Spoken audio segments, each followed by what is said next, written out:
Hello, Val. Can you hear me?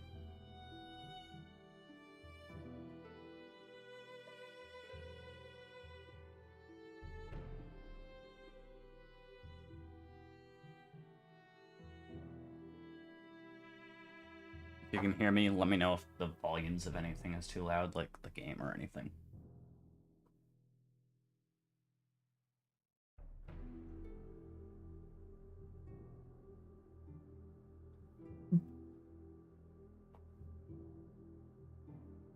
Well, good that you can hear me. Is the game too loud? Do I need to lower that? I can change it in options or just change it on OBS.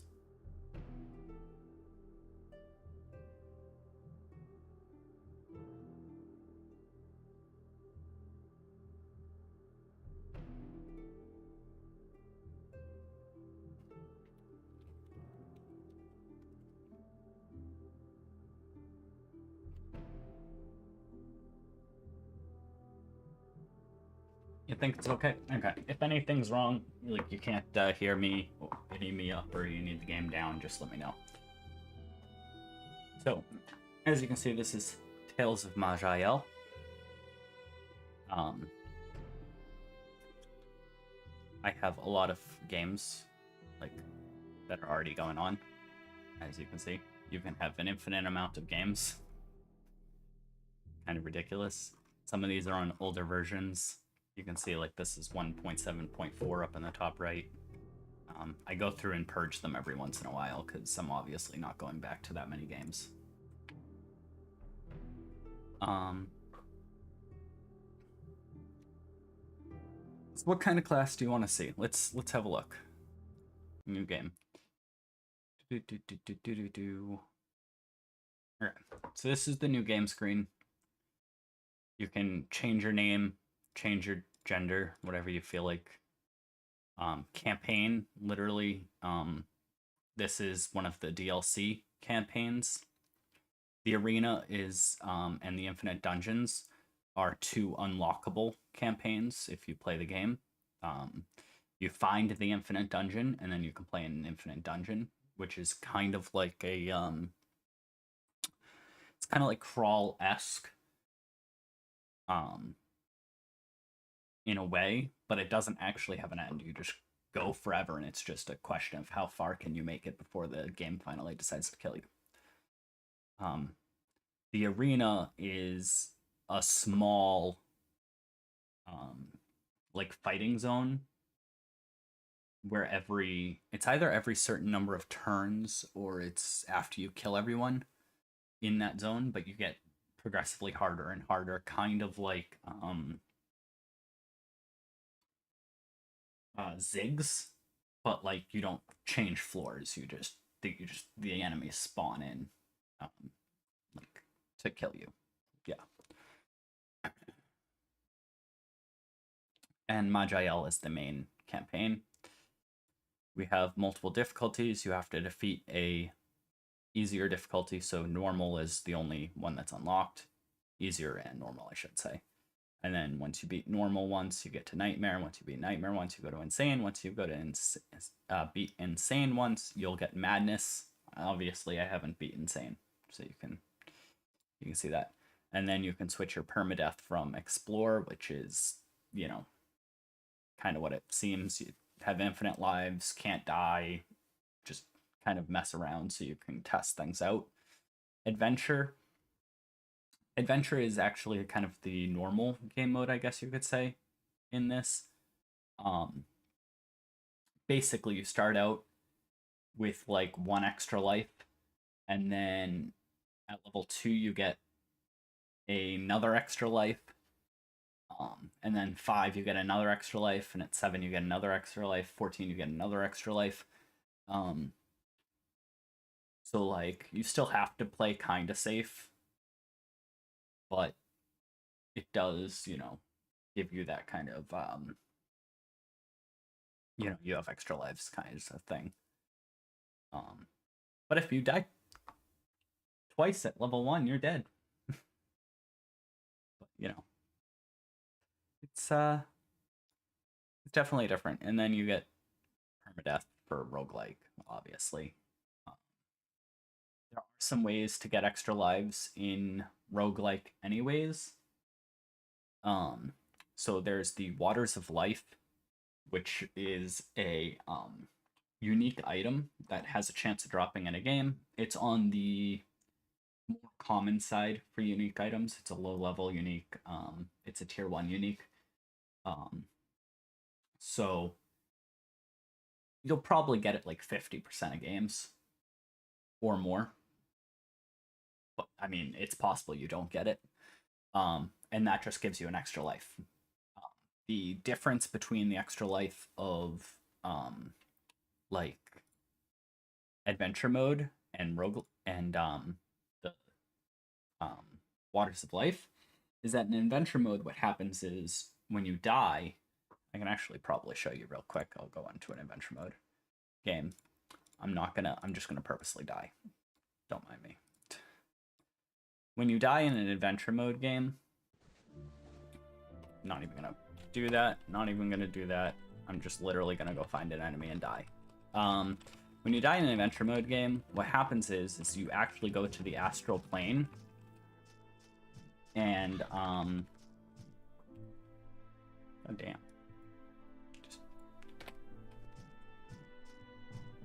Okay, so you go to the astral plane, and this guy will basically say it wasn't your time to die yet, and you can then tell him actually it was, and just decide to die, or you can say, yeah, I'm ready to go back and face my destiny, or whatever the hell it says. Yeah, thank you, I'm ready to go back. Or you can tell him, no, I need a rest for a while. The reason that that's different is because it allows you to reset all your cooldowns on your skills, and like put all your special skills up, get ready for the fight basically before you go back into it. Where on the Waters of Life, you don't get this screen at all. You just immediately, as you were with all the cooldowns, with everything the way it was when you died, you just start back again with your life. And that's why most of the time when that happens, you're probably gonna die again anyways, because especially later, you have a lot of like sustained talents, and when you die, all those get unsustained and go on cooldown. So now you have none of your sustains up. All the skills you were using to try to stay alive are, on cooldown and stuff, and it's not good. Also, if you see my bar is kind of weird at the bottom and it's going off the edge, that's because I changed my resolution down, and so my bar thinks it should be bigger because of the fact that, So my UI might be a little messed up because I changed my resolution. But these are all, this button here unlocks it, and you can literally move anything you want anywhere. You don't really want to move things, but like your chat box you can move and stuff like that. You can move any UI element anywhere. You can make it look however you want. A lot of people put this bottom bar over here on the left-hand side. And change a lot of things like that.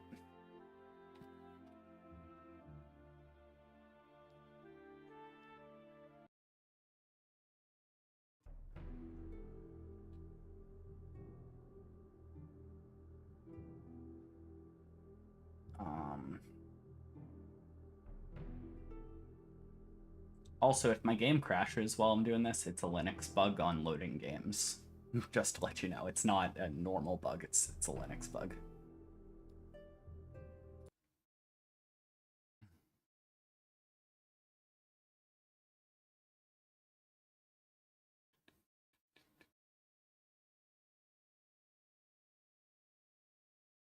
Hey look, it did it.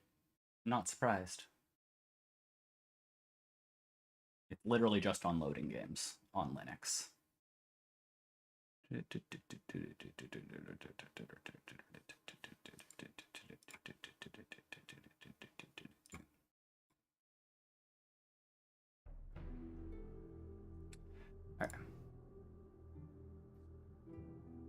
But that's why I set it ahead of time, because I'm like, it's totally gonna do it, because it always crashes the first time. There's the crash screen.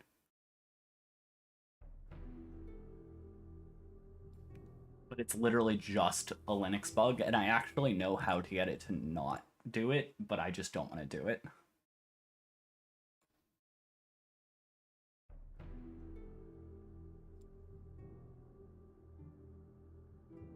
Because apparently the bug doesn't exist on the 32-bit version and only on the 64-bit version of the game. So mid-game, this is kind of what your screen will start looking like. You have a lot of skills down at the bottom. You can put these in any order you want, however you want to organize them. You can also switch the what am I thinking? The hotkeys for them. So like 1, 2, 3, 4. This isn't my normal order. This is kind of well, it is my normal order, but it's kind of looks different than how I normally do it. I have a little bit more organized, and that's simply because when I changed my resolution, everything's getting a little squished compared to how I normally have it, which is a-okay. This right here is a solipsist. Solipsist? Yeah, solipsist. So I have skills like this, the dreamscape, which enters people's dreams, nightmare, giving them nightmares, waking nightmares, and then some more just psychic, sundermind, mind seer, stuff like that.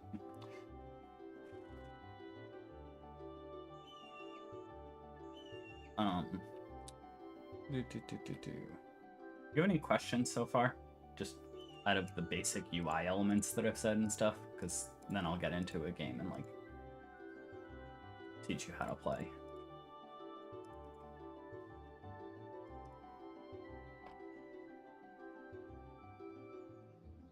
This is your character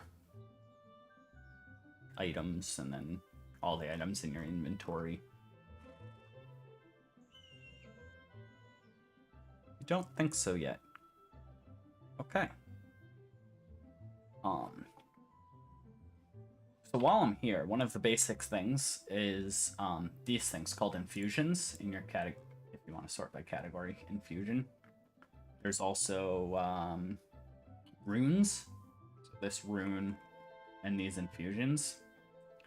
These are basically skills you can buy or find, and any character can use for the most part. Undead can't use infusions.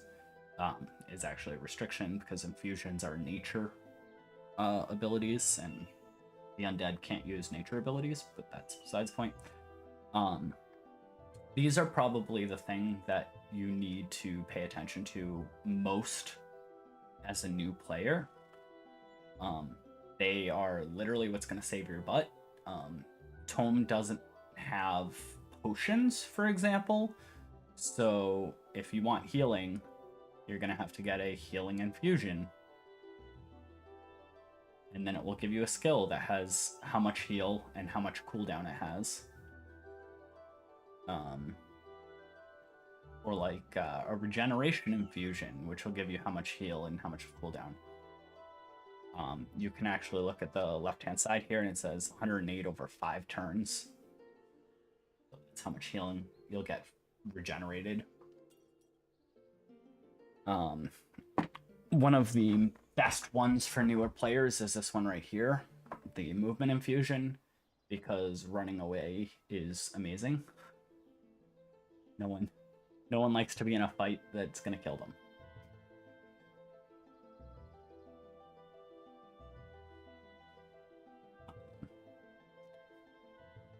So, also items. These orange things are unique items. These aren't even that good. This is just tier 2. I just happen to find both of them, and they're set, the Eye of Summer and the Eye of Winter, so I'm using them. I'll eventually find something that totally surpasses these. Same with this. This is really not that good. I just happen to find it. The good items here are this one right here, which has maximum life, 100. That's amazing for early, and I mean kind of crazy. I found 2 of them. I never find that much life on items. life on items is great for early game because, well, not dying is great, but late game, you will get way more life from levels than you can find on life-giving gear. So it's not good late game, but early game, it's insanely good. White items are just white items. Like, you know, not that good. Okay, I'm gonna start up a game. What character do I play, Val?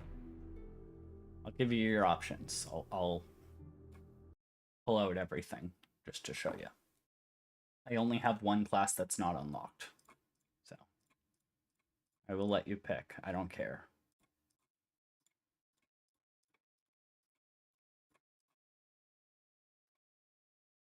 So we got, for humans, you got Hire and Cornic. I can give you their stuff. So Hire is basically a magical kind of human who, you know, back in the past trained in magic, and therefore they have some magical innate abilities. Cornic is your, I have no abilities. I have nothing I'm special at, but I get an extra class talent category point, and I level up really fast. You got your elves, you got your basically magic elves, wood elves, and your demon elves.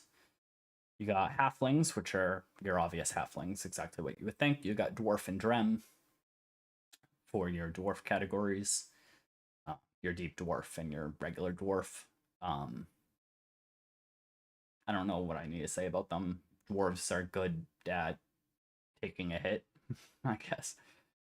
Drem are kind of have demonic kind of abilities.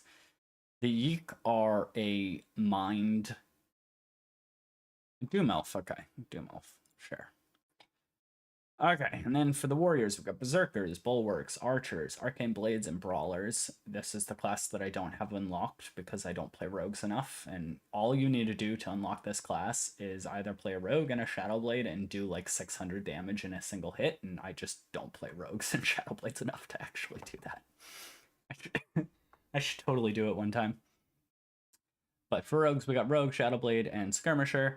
For mage, we got the Alchemist, which is probably the worst class in the entire game. Then we got Archmage and Necromancer. Then for wilders, we got Summoner, Wormick, and Oozemancer. Also notable for wilders, if you're a dwarf, you also get Stoden Warden, but we are a Doom Elf. For celestials, we got our Sun Paladins and our Anorithils, sorry. Defilers, you got Reavers, Corruptors, Doombringers, and Demonologists. Afflicted, you've got the Cursed and the Doomed. And if you want like an explanation of any of these, let me know. Chronomancer, we got the Paradox Mage and the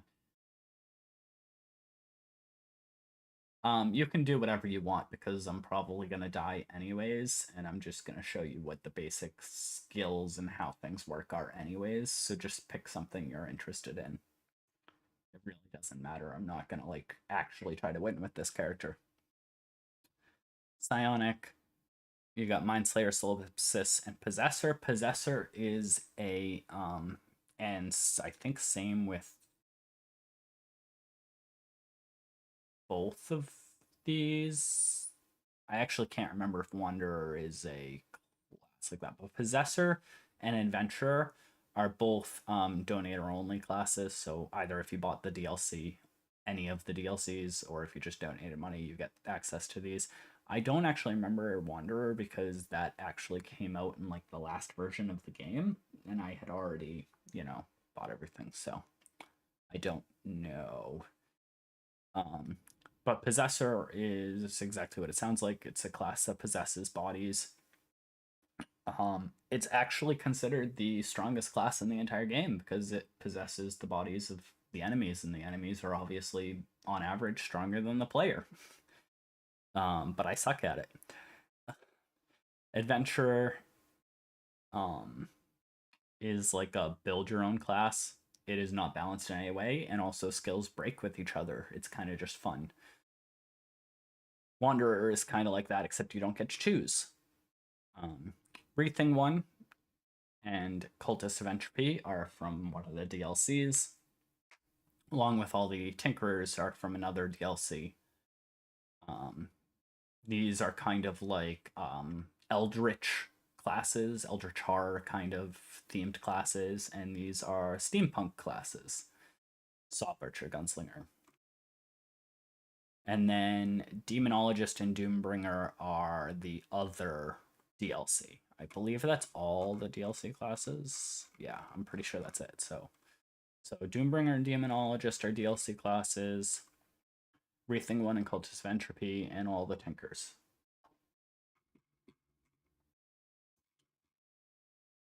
And I really don't care what you pick. If you want to know what one of these is, Demonologist.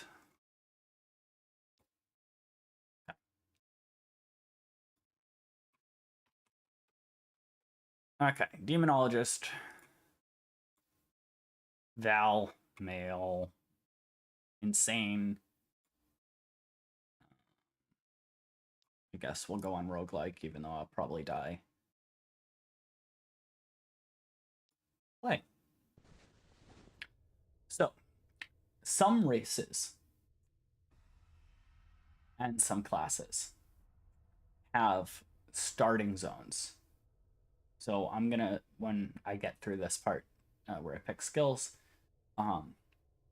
some races and classes have starting zones that aren't like the normal starting zones for classes. Some of these are insanely difficult. Like, this one's not one of those.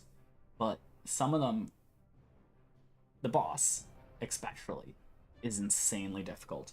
Oozemancer, no, not Oozemancer, sorry. Drem is one of those classes, and, I mean, is one of those races, and unless something overrides it, and, the, Cultist of Entropy and the Rething 1 start is insanely difficult. Most of the time you actually leave it, get some XP somewhere else, and come back to it. But you can't leave all of them.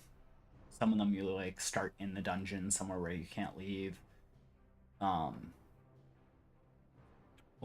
have a timer or something like that.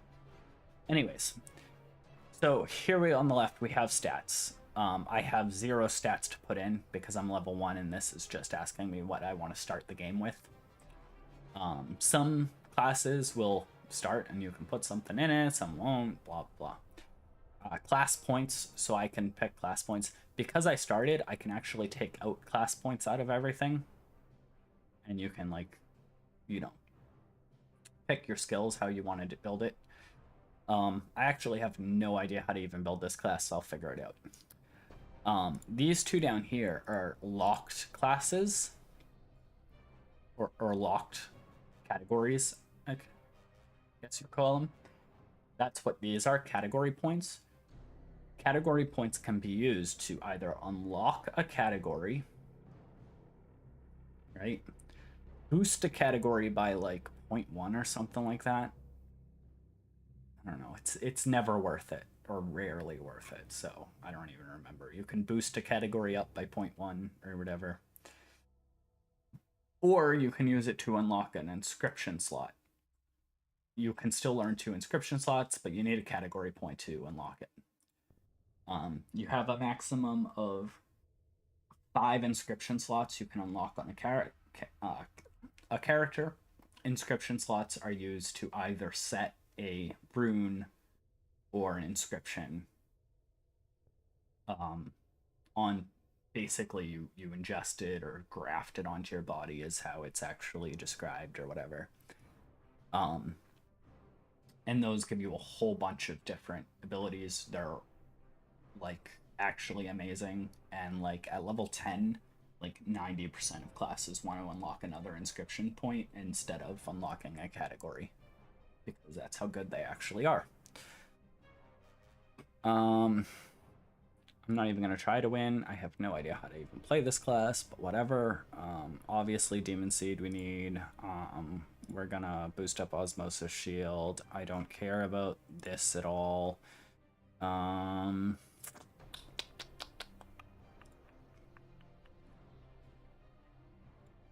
going to use this. Probably need that. Okay, I think that seems fine.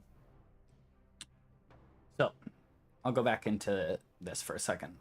So, this says shield offense x 1.3. That means for every point you put in a skill, you actually get 1.3 levels in that skill. So, for example, over here, I think default shows this, but the advanced display is like needed. So it says hits the target with 2 shield strikes doing 135% damage. That's 135% of your shield damage, which is obviously going to actually be lower than your like weapon damage. Most of the time. And then it also hits again for 165% shield damage. If it hits the second time, it stuns the target for 2 turns. Stun chance is increased with your accuracy and your strength. Very obvious thing.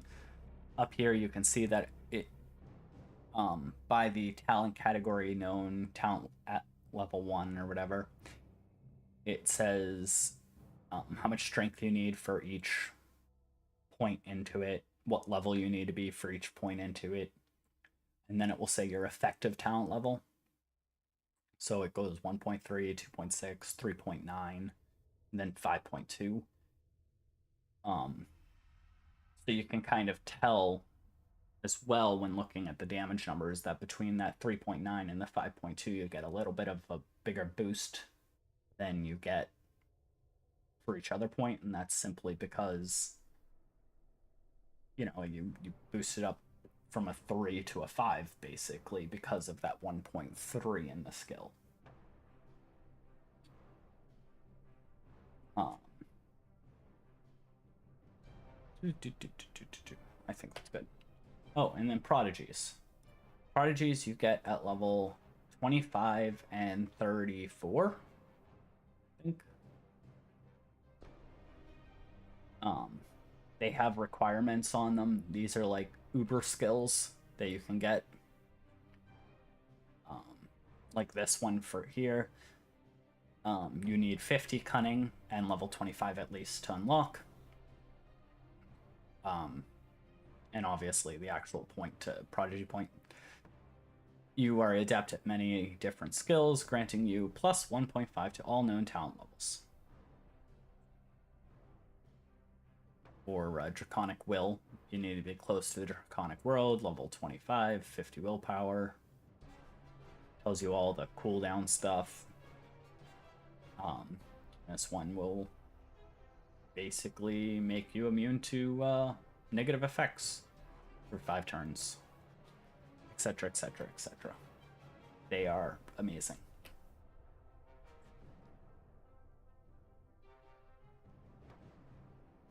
So this right here is a special zone. It is part of the Doom Elf start in this case.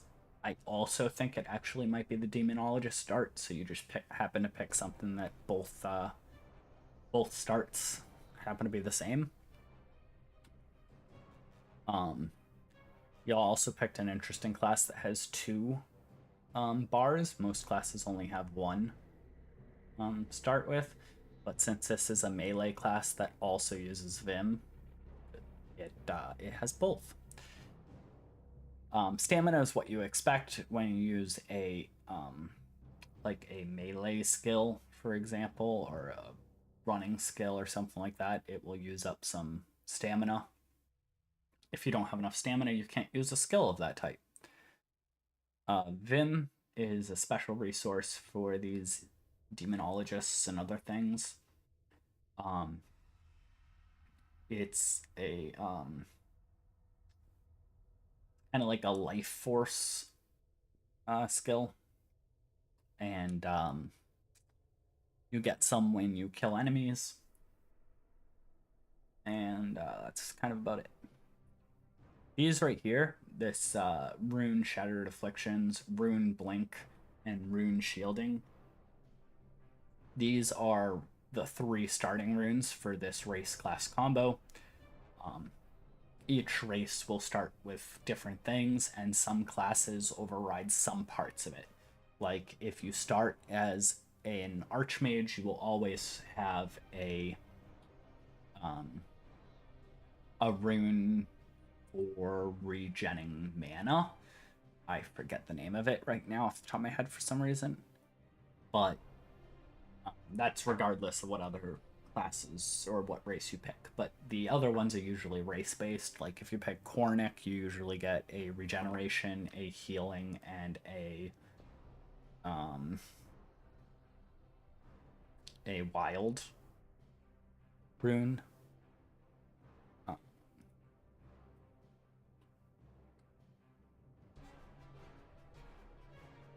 So this one right here, Bleak Outcome is sustained, and Osmosis Shield are sustained talents. I would love to sustain them, but I have an enemy literally at my start.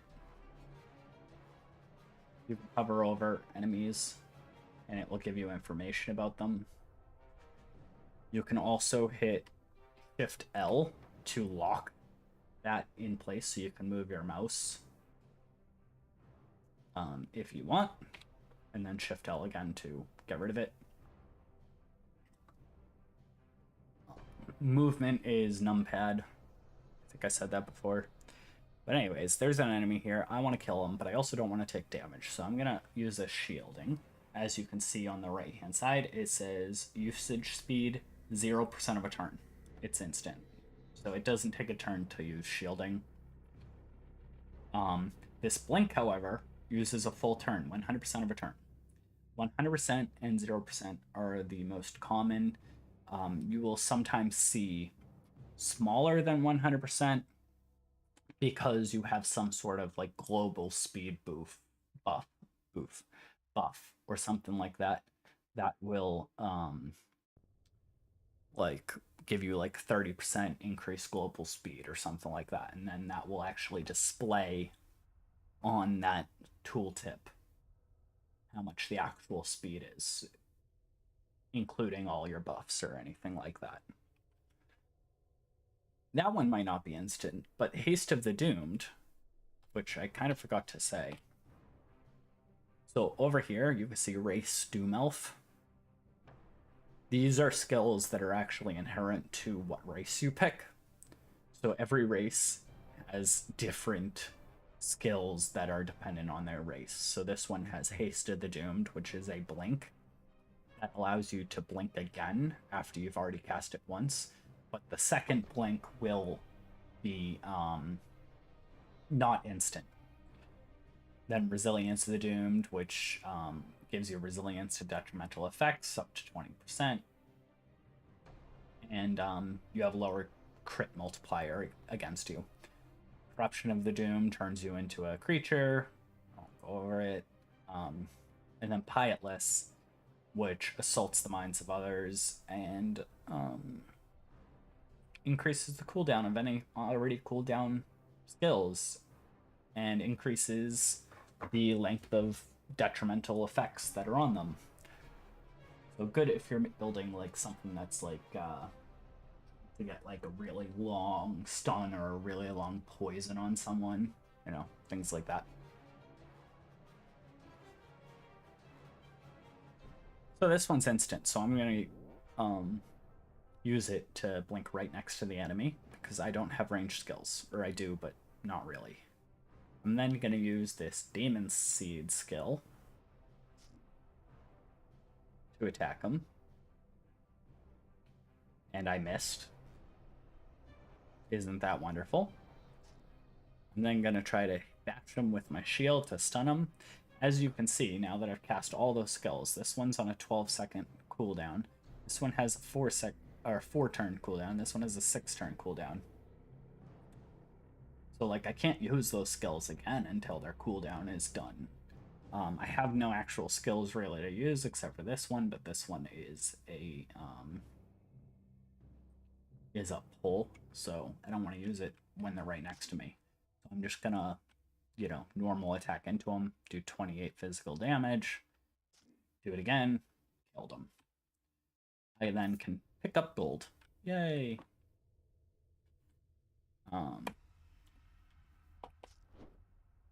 That was my pull. I'm going to use my Demon Seed. This time I actually hit him, and now he has slowed movements and Demon Seed attached to him.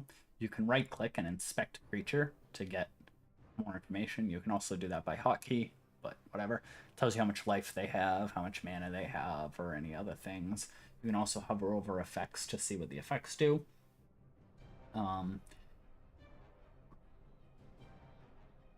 And just gonna bash them. Okay.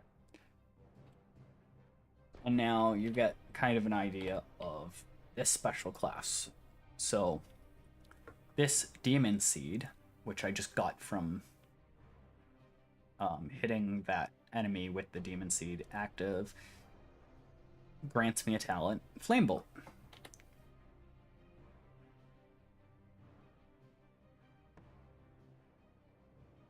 Which I believe is an automatic chance to shoot out a flame when I hit an enemy.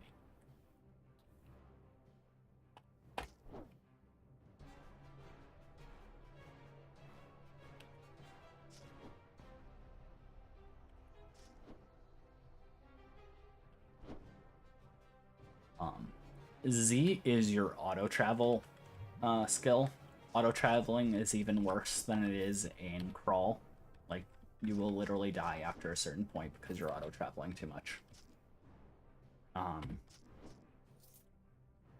One of the biggest differences is basically because there's so many ranged classes and stuff in ToME as opposed to crawl, is like you can almost think of like auto traveling as every time you turn around a corner, you're gonna find yourself turning a corner into a yak pack of archers and they're all gonna strike you at once. It's kind of bad.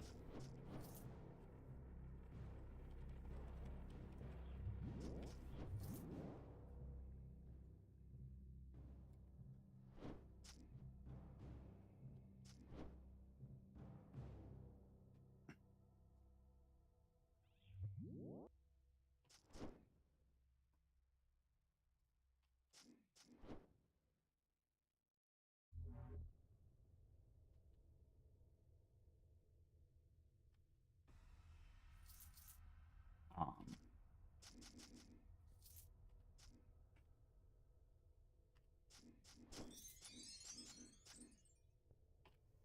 okay, so I got my first level. So when you get a level up, you can see here that there's like what your level is and how, if you can do anything. You can either open up your character with P or inspect your creature, which is you, and then level up or manage inventory is up here.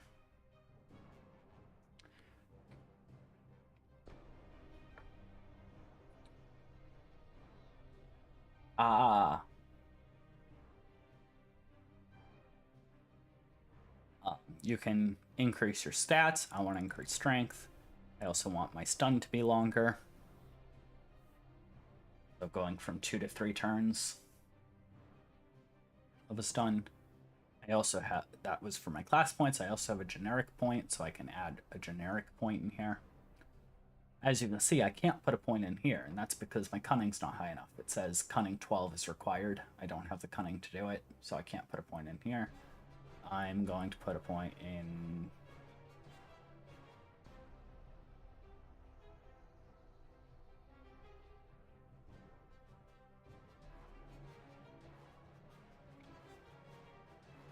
I'm going to put a point in this. I don't know. Whatever. I don't know this class at all, so it doesn't matter.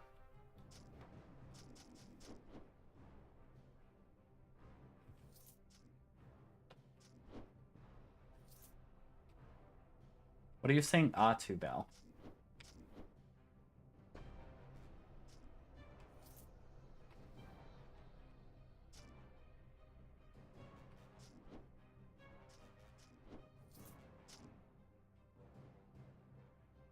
I obviously backed up out of here because getting hit by 2 guys at once is not ideal. If you can avoid getting hit by 2 guys at once, you should do so.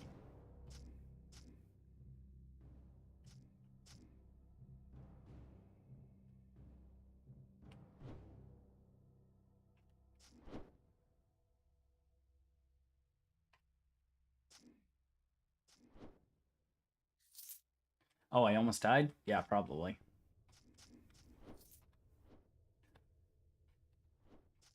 I'm not a melee class person. I really don't. I don't melee.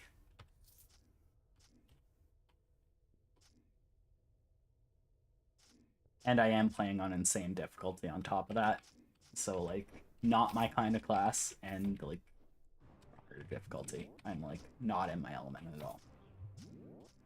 That's fine.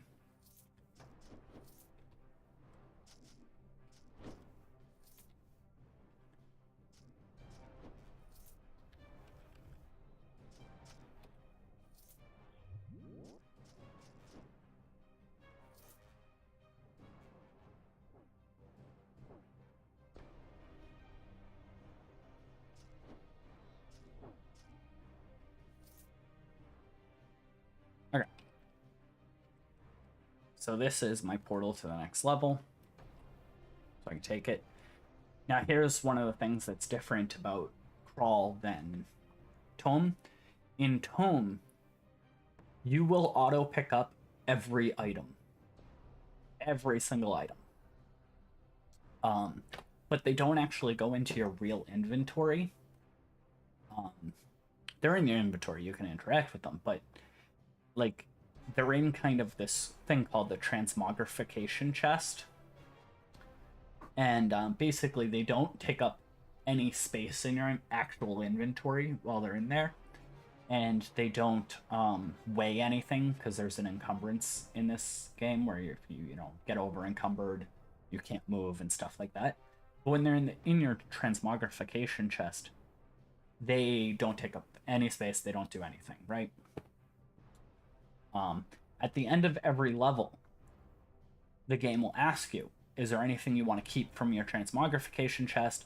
Otherwise, it will automatically sell all the items and you'll get the gold equivalent of those items. So in this case, it's like the only thing I picked up in this level is this Elm Wand of Conjuration. It fires a magical bolt doing 105 damage. I actually want that. I'm going to use it. So now I have nothing. So you won't see it do anything, but I wanted to keep that. And now it's over here as an item. Like this item I can use. The items in ToME, like the ones you can use, are way better than Crawl. They're very useful.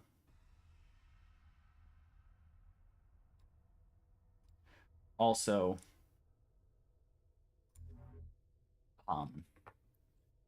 any skill on your bar, like this one right here, say this, well, it has to be a spell. It can't be an inscription, I don't think. But rune you can. So this shielding rune, say I want it to, because it doesn't take a turn anyways, I just want it to automatically cast every time I see an enemy. You can right click on it and go auto use when out of combat, use when an enemy is visible and adjacent, use when enemies are visible, use when enemies are not visible, and use whenever available. I want it to be use when enemies are visible. I just want it to auto cast the moment an enemy pops up on my screen. That way I don't have to remember. And it will just automatically cast like that. Now I can't reach this guy, and he blinked away. There we go.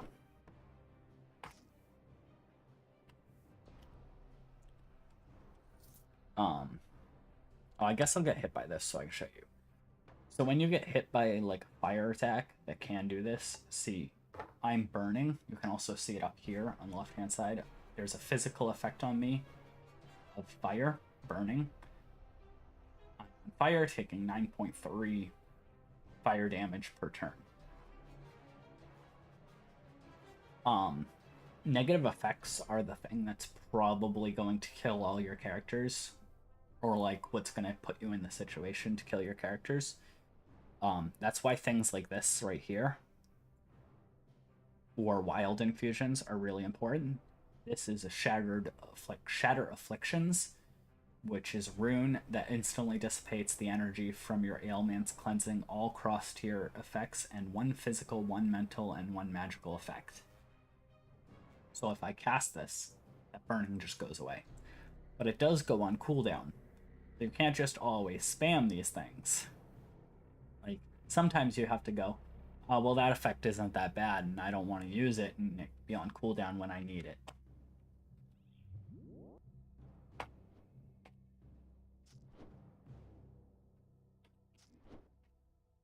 Also, that text box that keeps popping up, that's me accidentally hitting the number 1 instead of the number 2 for my skill.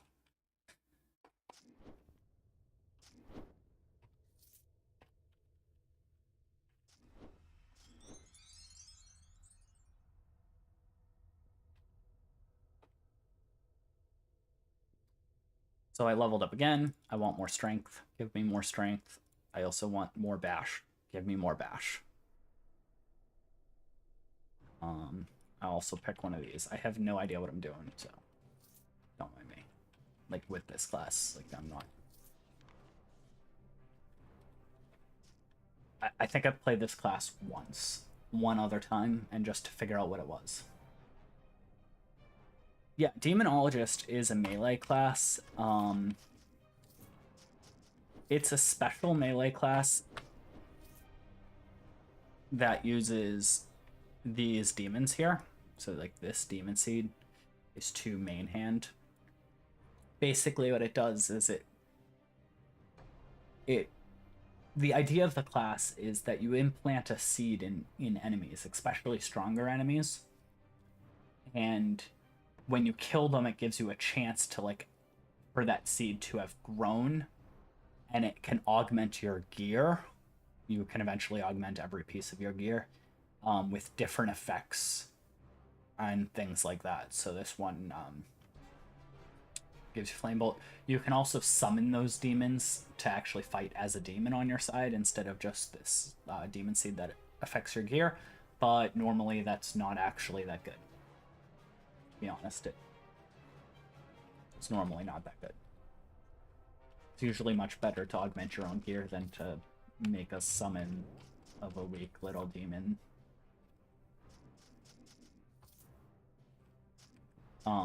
If I remember correctly, one of the most common builds for Demonologist is a fire build.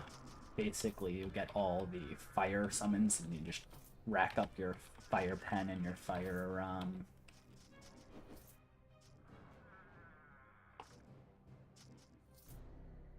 skills. Also, I need to remember to actually use my Demon Seed skill. I should definitely have a better demon by now, but I'm just not.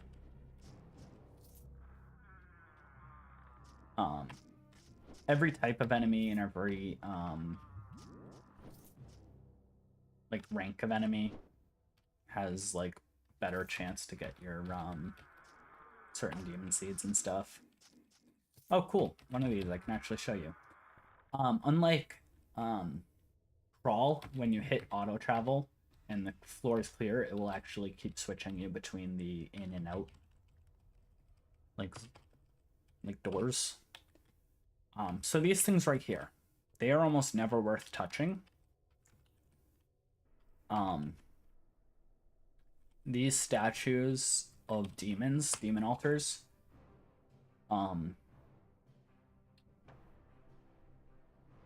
they don't have good risk rewards. So in this game, you'll sometimes find chests on the ground. You can open up the chest. There's sacks of like ooze or whatever. You can open up those and things like that. Each one has varying difficulties and what you can get out of them. Like chests, for example, almost everyone opens up chests all the time, almost no matter what. because they have like a guaranteed piece of gear. I'll use it, don't worry. They have a guaranteed piece of gear, basically. They're always like a tier higher than the zone.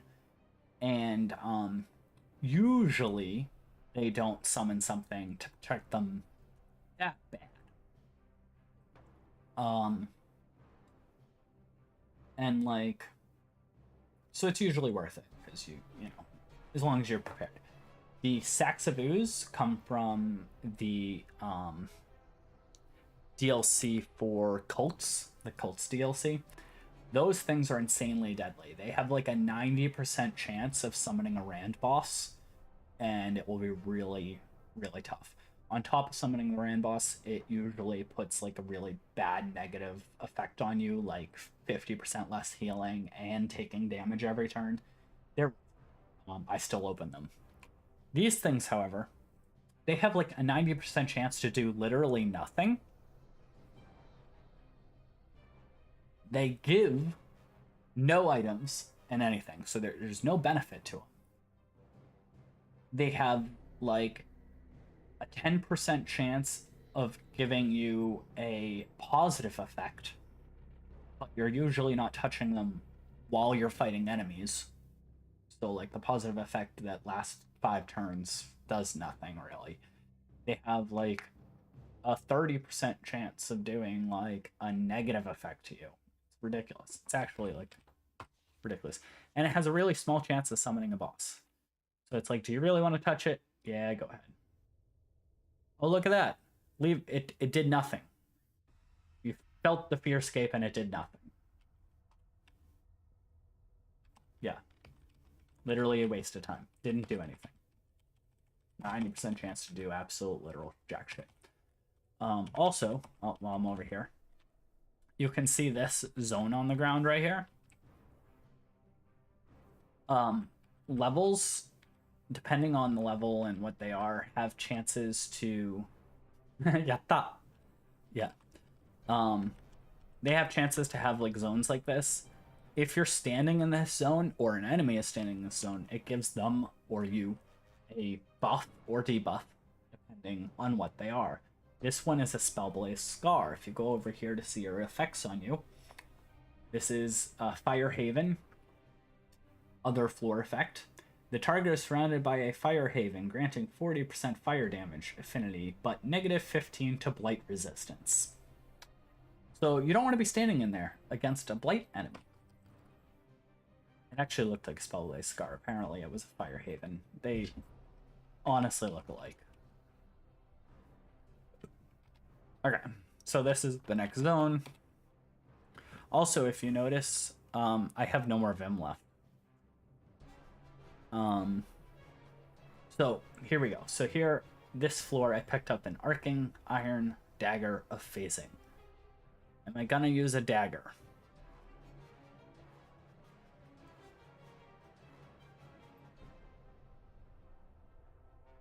Probably. It's probably better than my sword that does nothing. So I was gonna... Oh, and all those lore things that pop up, that's literally just lore. I've already read them, so I'm just skipping through them. This zone gives you a lore page every floor because it's actually telling you the story of the Doom Elf. Like, so it's special. Most times you're not going to get lore when you enter a zone. It's literally just this zone.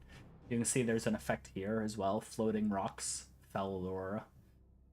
And it says Fel Aura. The target is surrounded by a Fel Aura, granting 40% critical damage bonus, but minus 20% all resistance. So yeah, you kind of have to be aware of where you're standing if you're standing on one of those.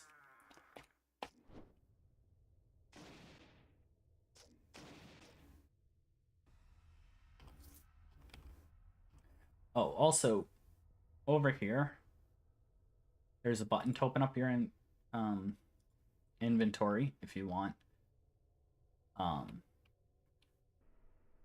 There's the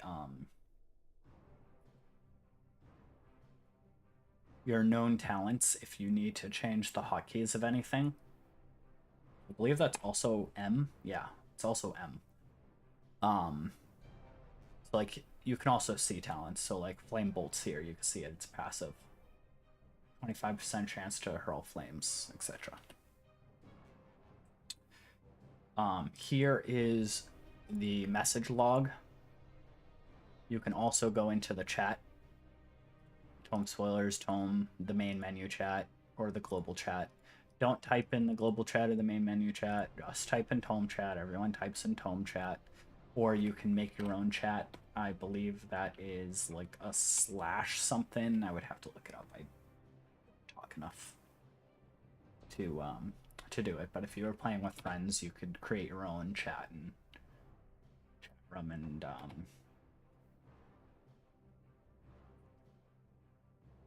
or you could direct message people online. That would probably actually be the best.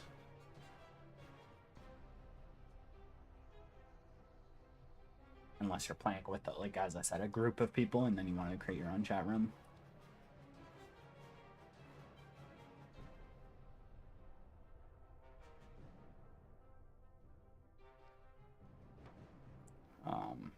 I always leave mine on channel ToME. I believe this is the last floor of this area.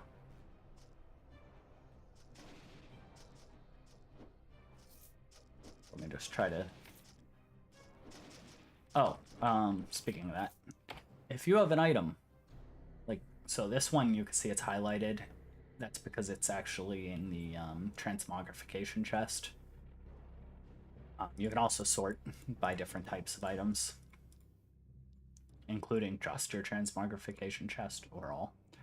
But if you have an item and you don't want to use it because you switched it out, you can actually click on it and hit transmogrify now. That will use the transmogrify chest to sell it. So really transmogrify this iron sword. Yes. And I got 0.25 gold from it. Buying stuff is a big part of this game. Gold is actually really important.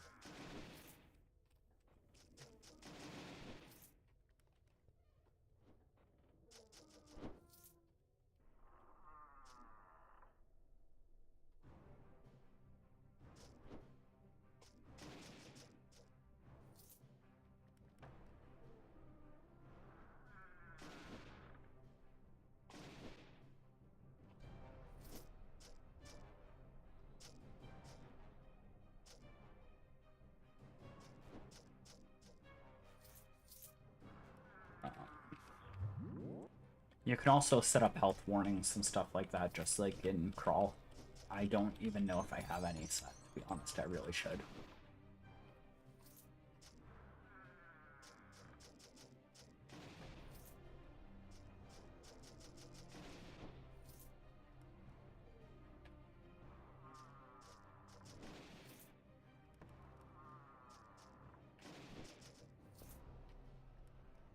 Oh look, another statue. Maybe I'll go touch it.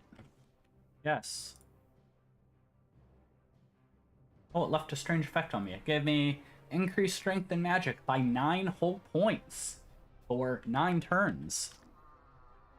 Wow. Oh, look, it ran out. It was that one fight. Okay. By hitting caps lock, you can scroll the screen if you want. You can also go over to the map. You can hit tab to pull the map up completely, and then it's on a full scroll if you want. Or you can get rid of the map if you don't care about the map.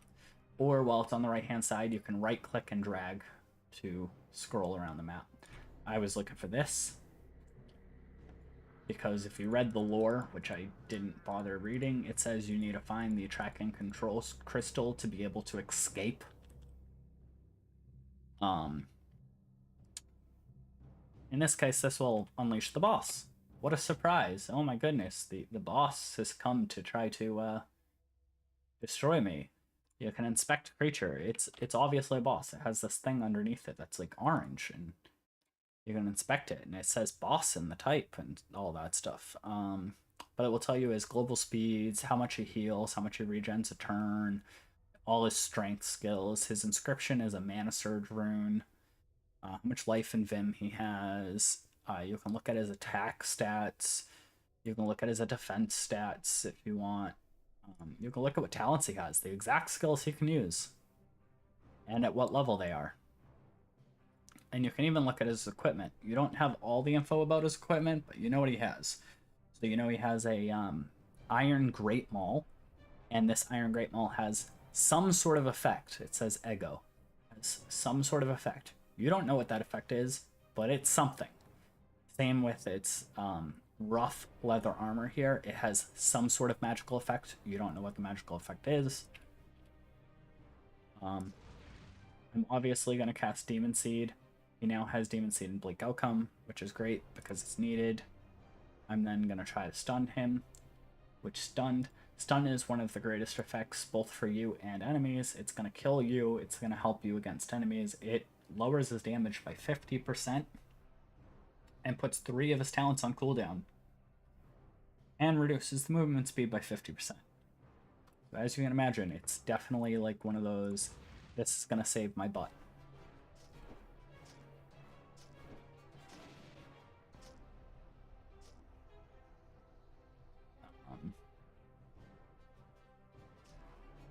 All the bosses on Demonologist, if you are able to get Bleak Outcome on them,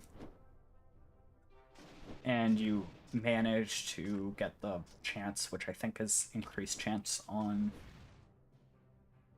bosses.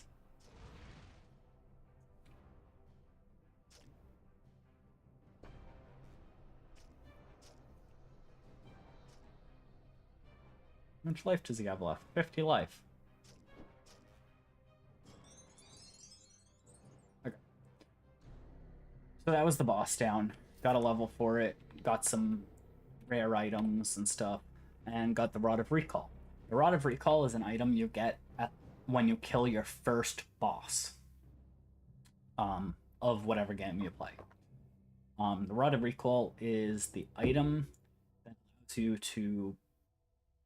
Basically, it's Pokemon escape rope. You get to leave wherever you are and start it and get out to the place. Like, where you enter. So, I'm gonna get some this. I'm gonna get some of this. I don't know. I'm gonna get this. I'm gonna get this. I'm gonna get this. I'm gonna put another level in this. I don't know. So I'm gonna do for now. Not even gonna use those other points because I have no idea. Actually, gonna get heavy armor. Did that? Yeah. Okay.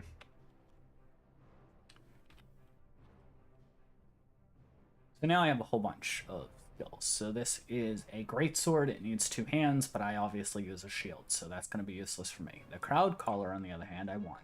Like, it's a unique item. It's a small cloud.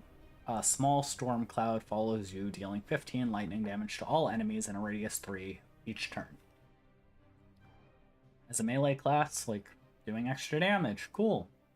It also can be used to activate a talent called Lightning, which will hit something farther away for 20 to 60 damage. Great.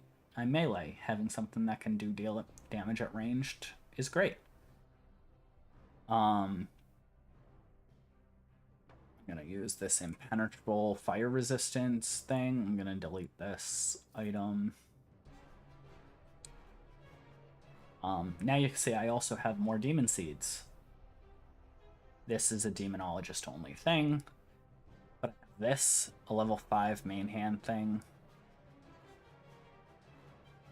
This one against corrosive slashes. I don't actually think I want that. I want the flame bolt, even though it's a higher level, because this one's level 5 and this one's level 4, but I like that one better. This is the boss. I grabbed him as a demon. And he allows you to fear escape shift.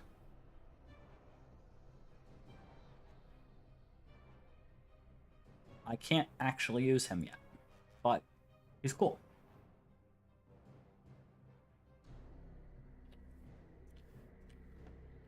Now I want to escape.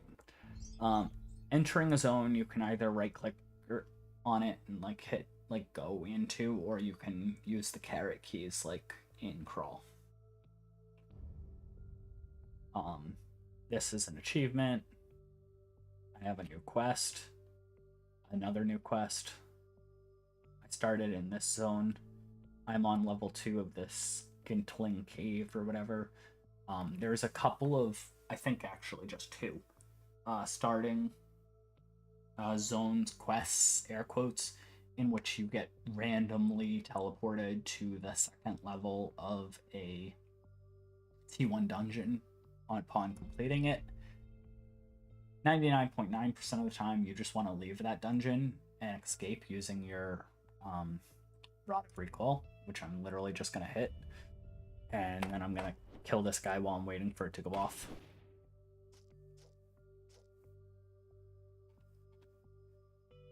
This water thing kind of scares me because that is an ability by an enemy, and I do not want to be here for that. So the Rod of Recall actually takes like 40 turns or whatever, or 30 turns, or 35 turns, something like that, I don't remember. And it has a really long cooldown.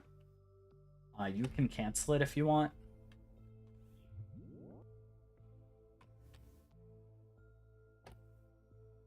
But I don't want any of these, so all these can get deleted and give me gold. And then we're on the main page. This is the main world of Maj'eyal. You can explore it if you would like. Talk to some guys out in the thing. Yeah, I will totally do this quest for you.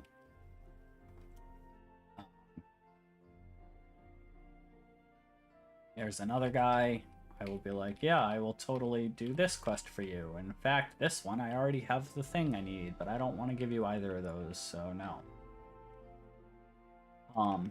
This right here, Trollmire, is actually the normal T1 dungeon start, so this is the place you want to go to get out of whatever special zone you have. A lot of starting characters will start in here. They will always start in either here, here, or the Skentling Cave, where I just started, unless they have a special zone. That depends. So if you start as human, you start over here. If you start as elf, you start over here or over here. I can't remember. I know the wood elves start here because this is the wood elf home. But I think you start here if you start as a magic, Shalorian magic elf. I think you start over here. If you start as archmage, you start inside a place where you can't get to right now.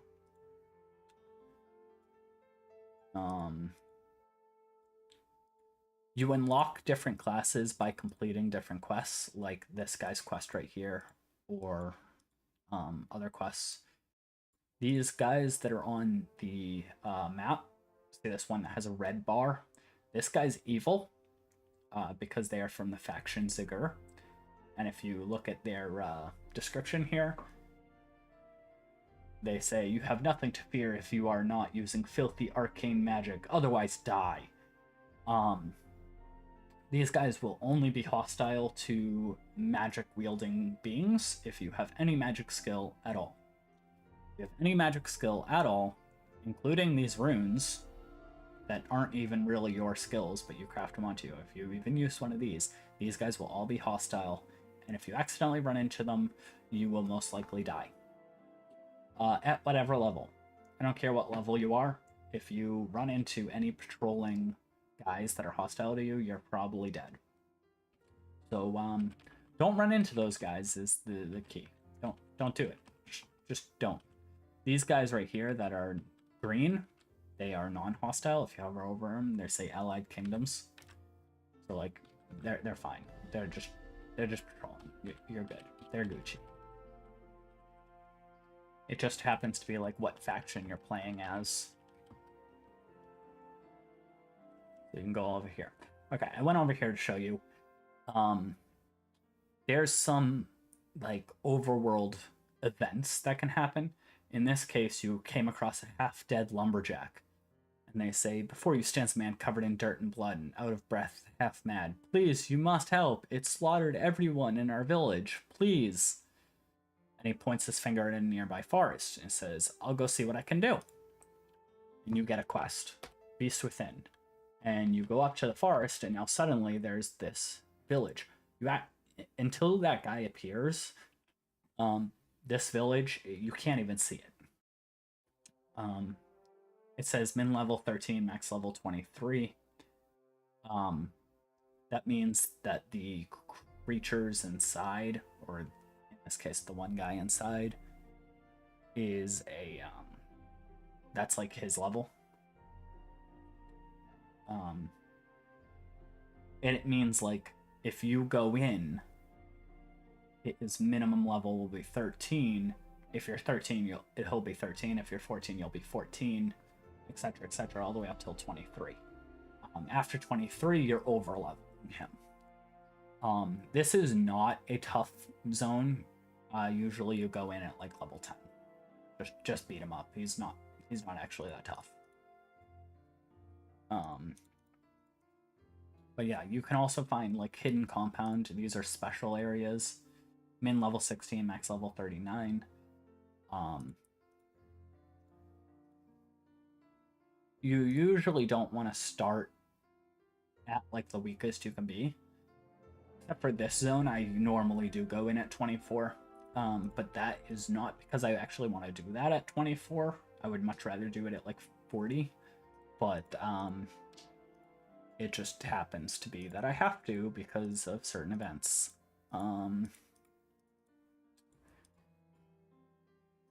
But yeah, this whole map, you can actually auto-travel on the map if you want to just like see everything.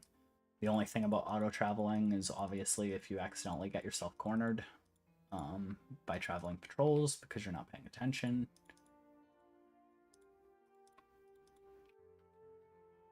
But you can use that to map out the entire area.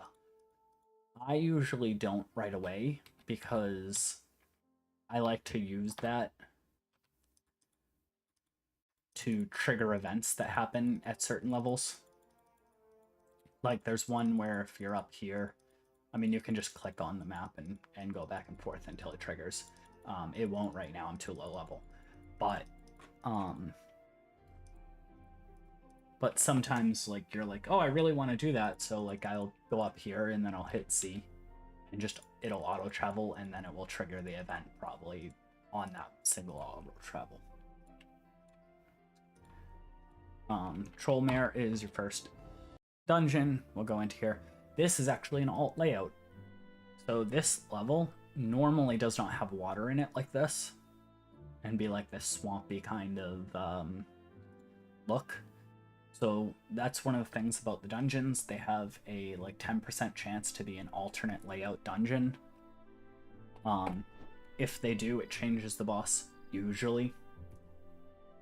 Not always. But it does.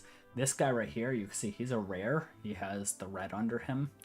That means rare. Rares have like one class, and then unique have like two classes that they grab class skills from. And there's some really dangerous combos. This one's fine, he's just a berserker.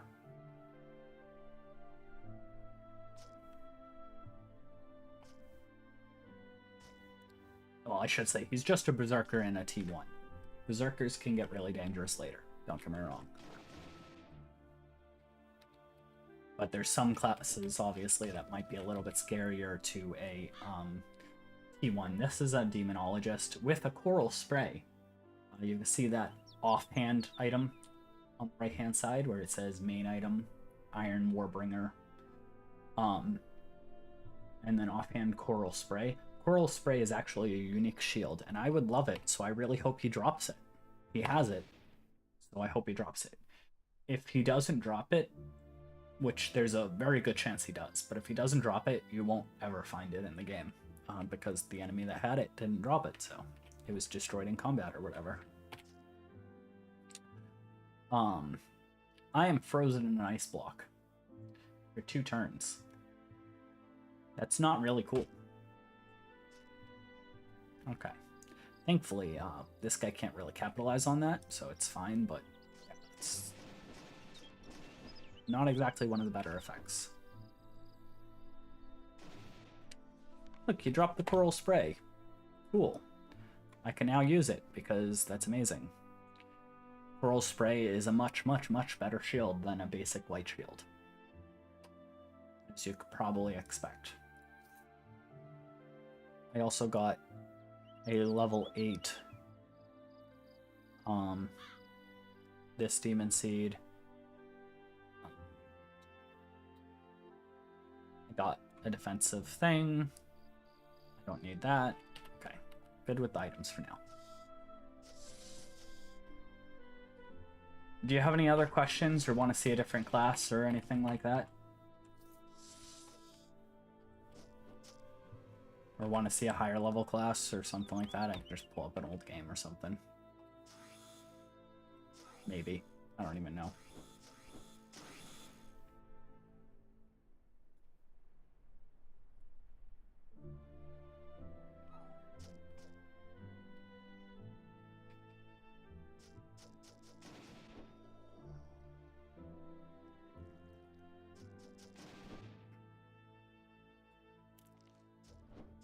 Like, you gotta have some question. I'm kind of just going over everything super fast.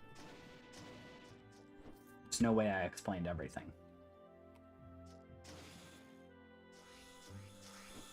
Oh look, I died. You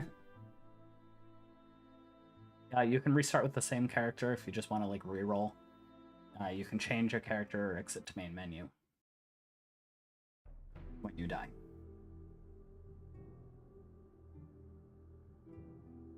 Also, down here on the left-hand side are the 3 DLCs and which ones you have enabled and installed. And it tells you what's in them. There will be another one later. Also, add-ons. You can see which add-ons are active. You can also add new add-ons, and then it gives you links to the add-ons and the DLCs.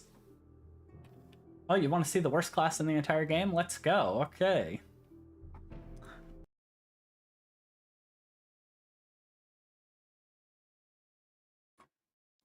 I'm just going to go Kornic.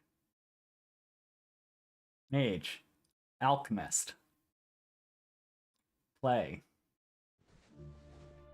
Alchemist is actually somehow a lot better in the Orcs DLC. When you play as the Orcs trying to destroy Maj'eyal, which is a great campaign, I have to admit. It's fantastic to play a different campaign, but that campaign is a lot smaller and a lot more condensed, and you can start out with Tinkers. And if you do that, suddenly, Alchemist is like, actually not so bad. It's still bad, don't get me wrong. So Alchemists have these abilities, so they are a magic class, so also I was a Kornic.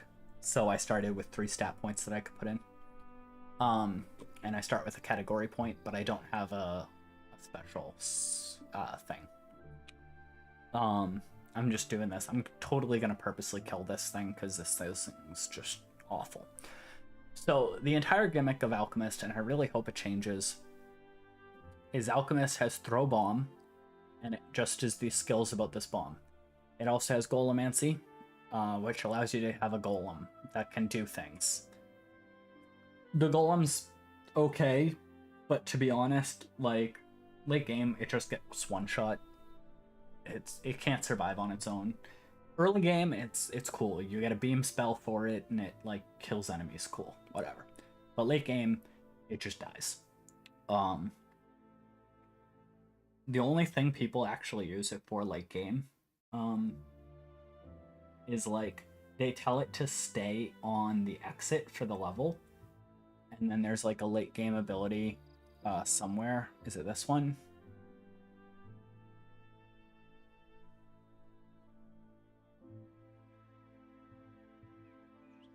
No, it's not that one.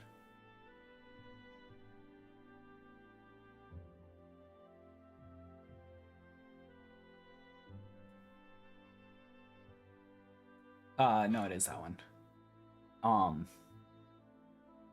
See, it says teleport to your golem. And your golem teleports to your location. They use it so that they put it on the starting like exit of the zone, and then they just tell them to stay there, and then they go and run around and do their own thing, and if they ever need to escape, they just switch places with their golem, which is on the exit to the level. That's it. That's like the only thing is used for late game, and like that like requires you to actually like set it up and tell them to stay there and blah blah blah blah blah blah blah blah. And no one likes doing that. It's tedious. But he's still strong early game, so whatever. And then he has these 3 and energy, which is a locked one, which is the electric version. These make your bomb, instead of physical damage, fire damage, acid damage, or cold damage. So you can make your bomb one of those instead, and then there's some other abilities for it. Then we got gems, which you can basically break down metal items into a gem. The gem can have effects. Later, you if you find it, you can find a way to make rings out of gems. And then gems are also what is used to make your bombs. And also gems just sell more for more than the items, so alchemists have the easiest time making money because they just turn all of their metal items into gems and then transmog the gems, so they make the most amount of money the fastest. They also have a staff combat tree.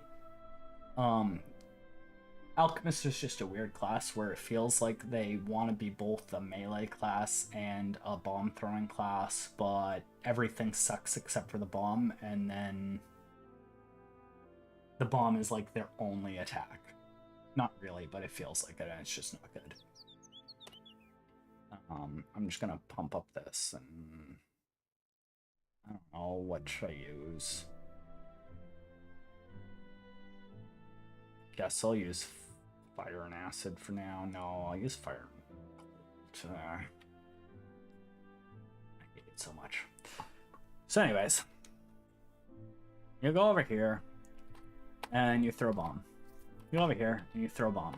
And you throw a bomb. And you throw a bomb. And then that one didn't kill in one shot, so you're gonna throw a bomb again. And that one didn't kill in one shot. And so you throw a bomb.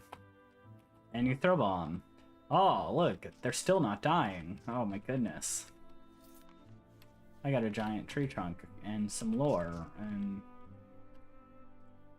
you throw a bomb. Now it's still on cooldown, so you throw a bomb. Throw a bomb.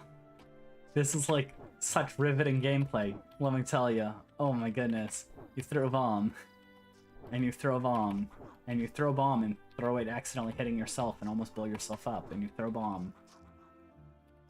And you throw a bomb. And you throw a bomb. And you throw a bomb. And you throw... My goodness, I hate this class so much. Now you can sustain this to change the element. I also got to level up, so I'm going to increase my bomb throwing power. I'm also going to increase my magic. I'm going to put some points in my gem crafting shit.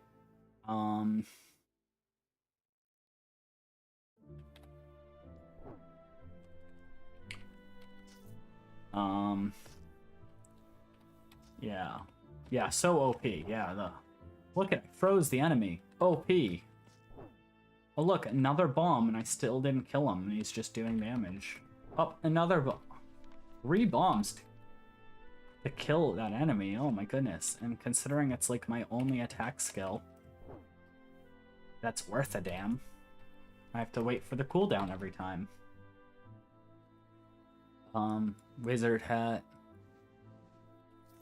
I'll let that transmog.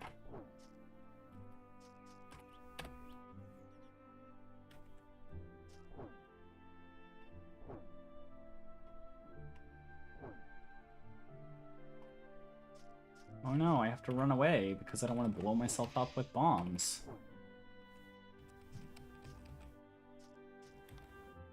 Yeah, early game, the golem actually does stuff. Like, he's good. But, like, late game, it's just a no. It's just no. Also, so, like, the golem does gain levels. He's at level 2. You can switch to the golem and actually use the golem. So you can actually be the golem. Be the golem. But it also allows you to put skill points in. So I want him to get magic. Because I'm going to use I-Beam, and that's pretty much the only thing I care about on him. Once he's able to get it. Yeah, Val, so strong. Yeah, oh my. Strong. Oh, I forgot to say. So magic classes, pretty much all staves have this talent granted +1 command staff skill. That gives you this ability, which call upon the aspect of your staff and allows you to say, hey, I want you to give it a mage power, I want you to give it cold. And what that does is it changes all, not that, sorry. That does, it changes all the stats to changes damage 10% cold now instead of whatever it was before.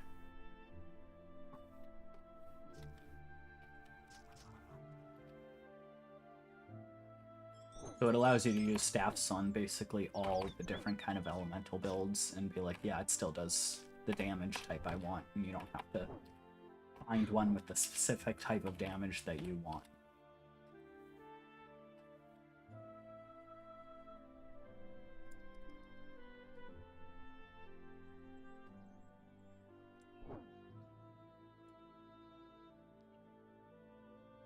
Not bad. Also, I should be doing this every time, turning that into a gem. Those are not made out of metal, so obviously they don't. Oh, finally, an escort. So, in certain dungeons, mostly the starting dungeons, you have these escorts that pop up. And they say, please help me, I'm lost and afraid of this place. Blah, blah, blah. Lead on, I will protect you. What they're looking for is you have to get them to this recall portal without them dying. I don't know if I can do this on this class, but I really hope so, because the fact of the matter is I want to show you what happens if you actually do it, but Alchemist sucks so much, I don't know if I can actually do it.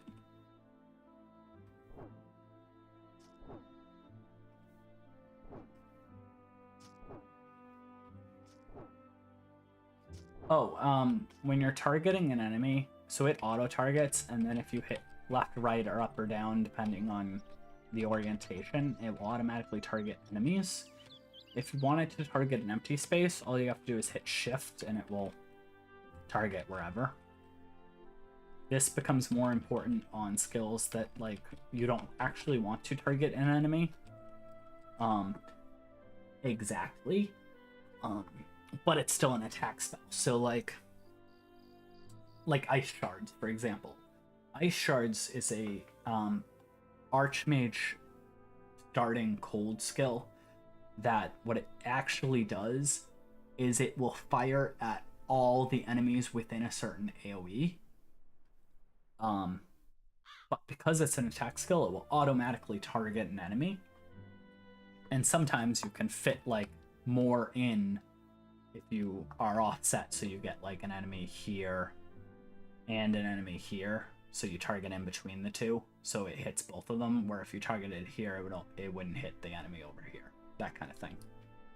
You can obviously use your mouse as well, as I'm using right now. If you want to go from using your mouse, you just literally move your mouse. If you want to go back to auto targeting, you just hit one of those directional buttons.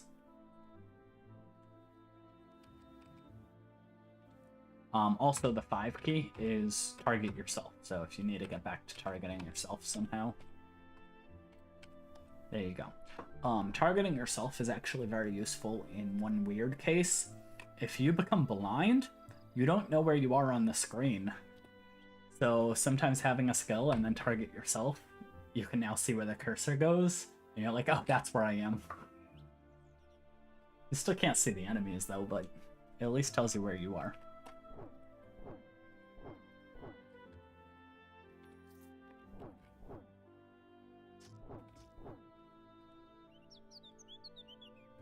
These pots right here with this green effect are a font of life. They actually give you increased life regeneration while you're in them. So don't fight enemies while they're on one, and try to fight enemies while you're on one. They exist commonly in this specific zone, like ToME, and they exist in some other places too.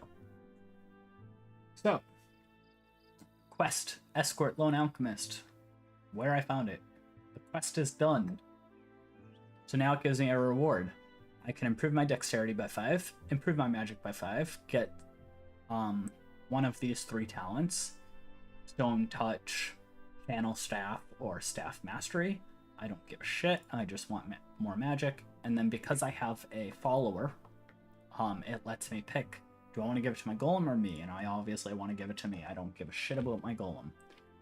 And then thank you, and that's it.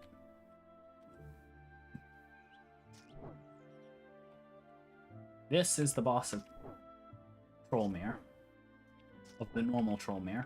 We died going to the special one, so this is the normal one. It is the starting zone, so obviously all this shit is easy, even though I died last time. Oh, and then I found this. Blood of Life. So this is the unique item that I was saying before. That is a very common early game unique item, and it gives you an extra life. So the first thing you will do is move it to your normal inventory, because it was in the Transmogrify chest. And then I'm going to use it. And it will say, you feel the blood of life rushing through your veins. It will give you an extra life. Now, the boss is actually just easy. It's literally the boss of the normal starting zone, except I had a whole zone of levels above this because... Oh, no, I didn't. Not this. He's an easy boss, let's just say. He's not hard at all. I'm going to use this Prox Lucky Halfling Foot or whatever. And I'm going to take that movement infusion in case I need it later. Yeah, that boss is actually just easy. Oh, you can see a problem with Alchemist right now. I can't use my Throw Bomb talent. Why? Because I ran out of bombs to throw. So I actually have to use this skill, Create.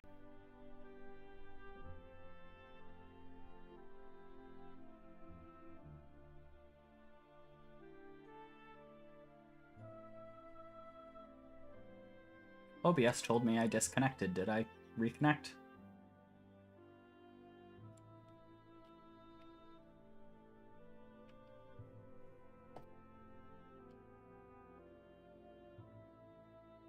Hey Val, am I back?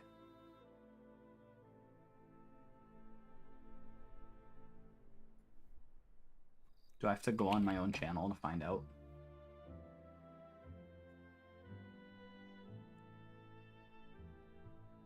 Okay, yeah, OBS told me I disconnected for a second there. I don't know what happened. Anyways. So Alchemist has this ability where you take these gems and you can turn them into Alchemist shards or whatever they're called. Bombs. So this one says bomb damage plus 5% latent damage type acid. So this gives me, you know, bomb. This one will light terrain. This one will give me +1 to my range. And this one will give me a 20% chance to daze an enemy. Honestly, just the +5 bomb damage for now. So I turned it into bomb. Now I got this 51 Alchemist Agate, and I have to put it into my quiver. Now I have 51 more bombs to throw. Whoopee. So yes, you need to actually keep track of your and keep making different bombs so that you can keep using them. I also just froze myself because stupid. Because Alchemist is stupid.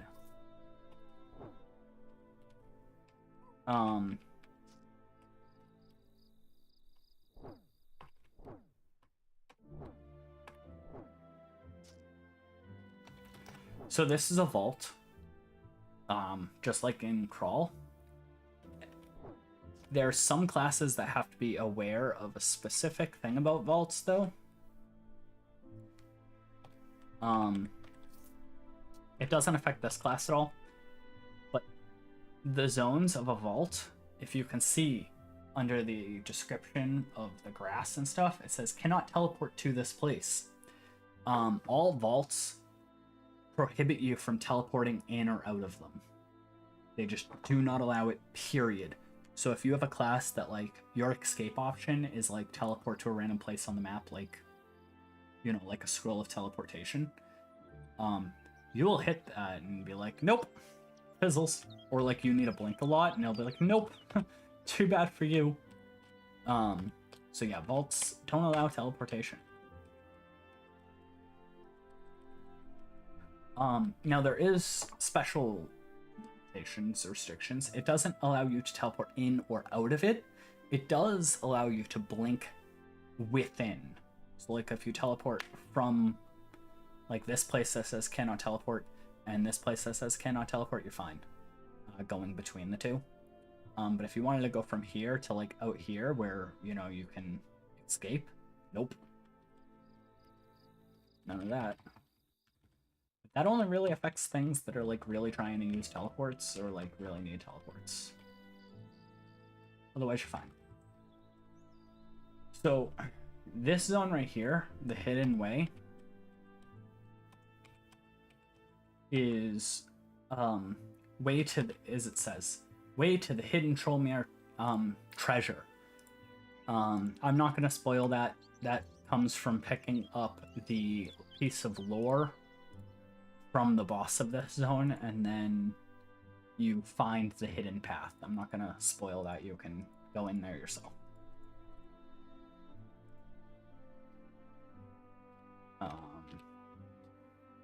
But now that we've beaten the boss, we can use our thing to escape and leave. And we're back on the world map. The world map is always the same except for... Let me see. So last time you saw there was a hidden compound here. There's not a hidden compound here this time. There's some... Not the main zones, like... Oh look, I can go to the Beast Within. Not the main zones, but like the side quest zones have... There's like a pool of places where they can spawn. And they can all be random in any of those zones. I'm gonna actually enter this fight to show you how like OP this place is. So this is an ambush. This is lucky. It's an ambush, but nothing's visibly where I am. If you get into an ambush accidentally because you're traveling too fast, and this happens, immediately use your Rod of Recall and get out of here. Like, do not even take a step where something might be able to see you. Because if you do, I actually expected something to be there. But if you do, oh, there they are. You'll get these guys. They're only level 9 and 8. And you're like, oh, you know, that can't be hard. But then you inspect them, and they're like 300 and something health. They have a shit ton of talents. Their defenses are through the roof. Like... And this guy, shit ton of talents. Defenses are great. Like, I'm not going to be able to kill these guys. These guys are going to kill me extra fast. I'll show you how fast. Oh, wow. Frozen Bolt. That's hilarious. It's actually just hilarious. These guys are still gonna kill me. If I can actually kill them, I would be surprised. Oh look, almost one-shot me, 2 HP. Next attack they hit me with, I'm so dead.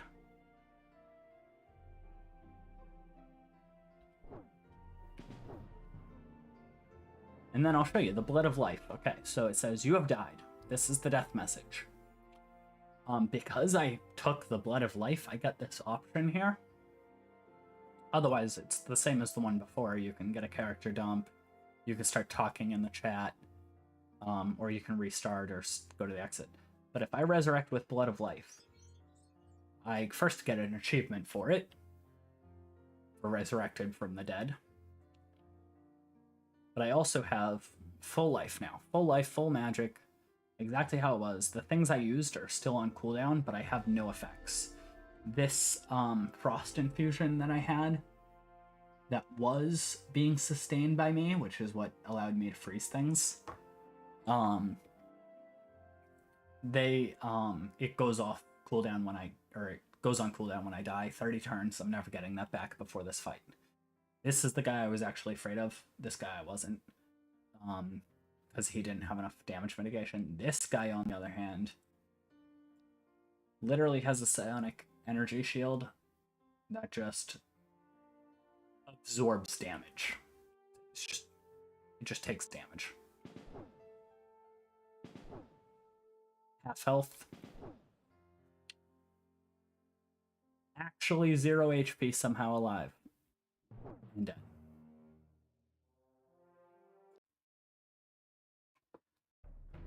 So that's what I'm saying. Those zones, like, you're not surviving them. I don't care what level you're at. Don't go into them. Don't get ambushed by baddies. Don't get ambushed by baddies. Don't get ambushed by baddies. It will kill you.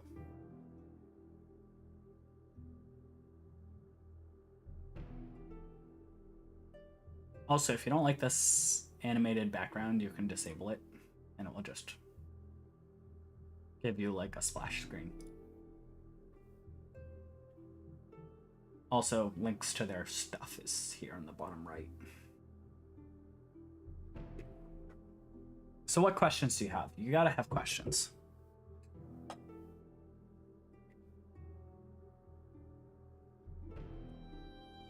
It can even be a stupid Japanese question, I don't care.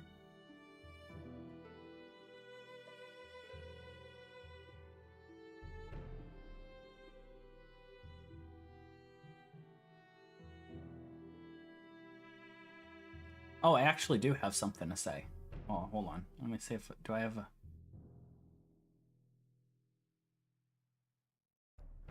Play. I'll play this guy again.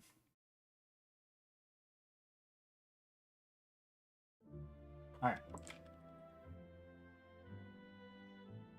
Alright, so this guy that I kind of just started, and I'm just going to kill this guy quick so I can go show you.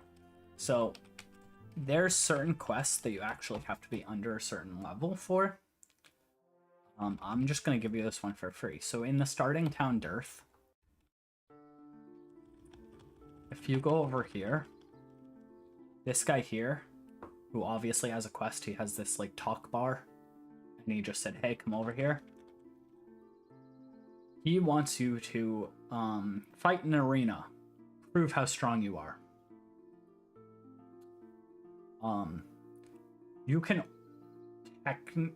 not technically. You can only do this before level 14. Once you hit level 14, you can't do this quest. I'm also gonna just die. He just wants you to fight in an arena. And I just purposely died. Exit to main menu.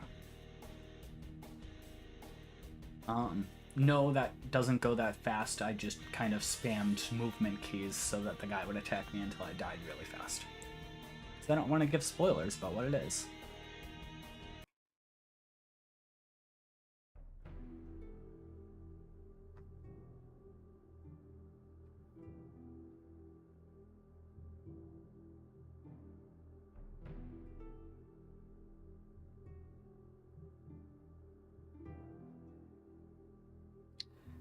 日本語上手。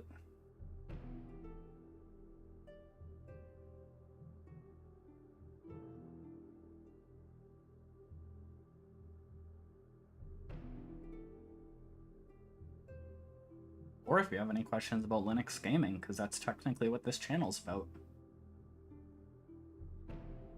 Even though it only has like an emulator on it and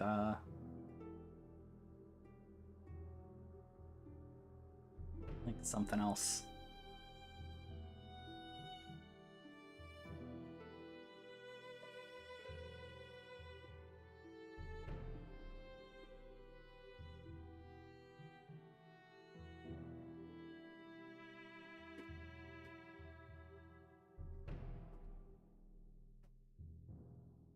While you're thinking that question, I'm just gonna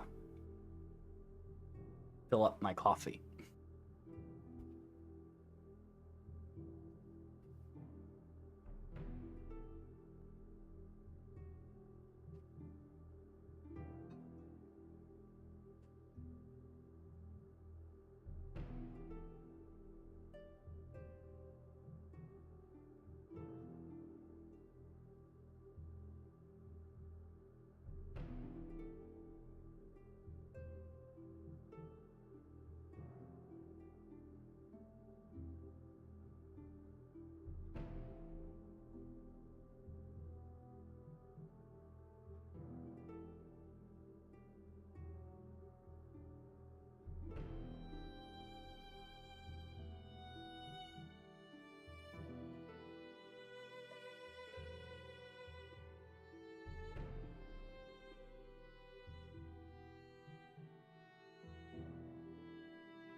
Yeah, I know you don't have Linux.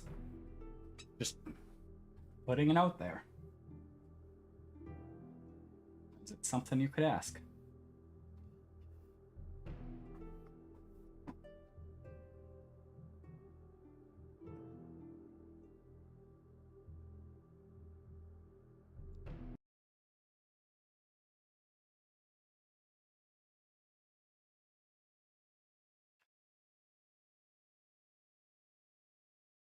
Do I like Naruto?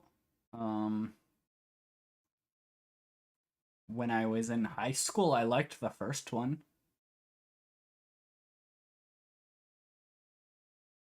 I couldn't get through Shippuden at all. Like, not even a little bit. Oh my goodness, that drove me crazy. So I couldn't get through Shippuden, and I obviously never watched Boruto.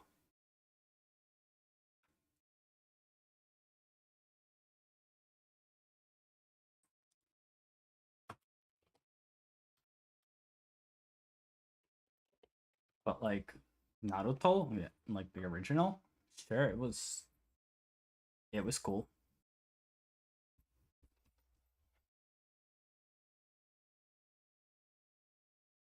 Or are you asking me, do I like Naruto as in like the food Naruto?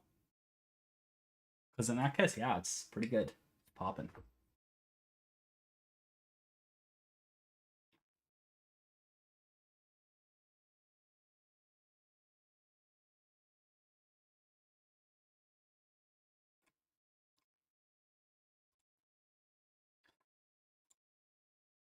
So these classes, with some slight um exceptions or like crossover, I should say, these classes are actually sorted by like what resource they use in a way.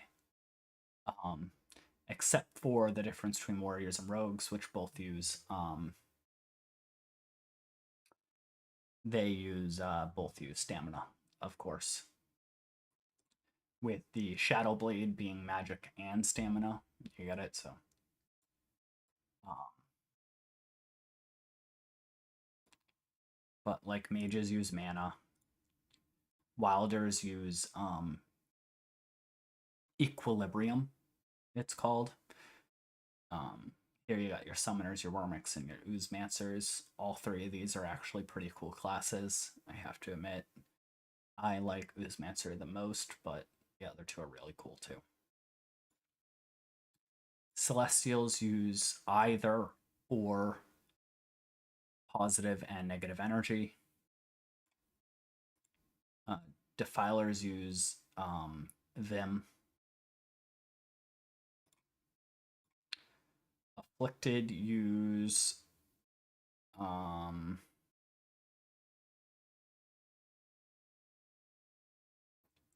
it say here? I actually forget what it's called.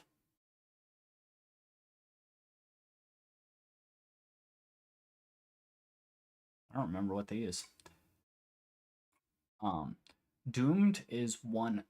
Doomed right here actually has, I think, the highest win rate among new players. If you're interested, it's a pretty darn good class. Chronomancers are just awesome classes. Thematically, they're awesome. They use Paradox as their skill. They're both insanely fun, unique, and just really cool classes. There's some people who don't like them. I don't know. I think they're high.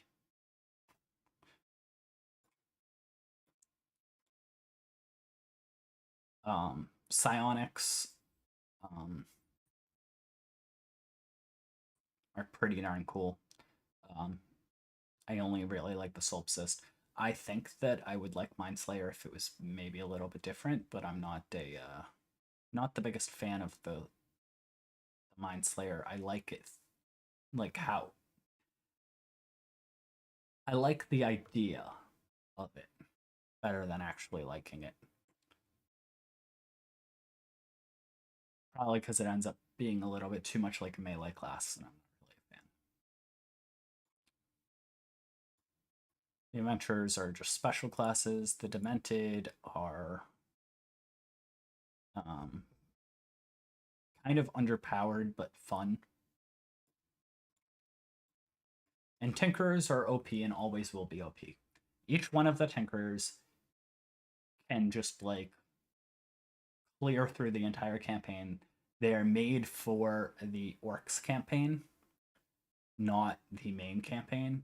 You actually have to unlock by defeating. I think you have to actually beat the Orcs campaign to unlock the ability to even play them outside the Orcs campaign. They are not balanced for this campaign at all. They will just wreck everything. It's pretty fun to do if you feel like it.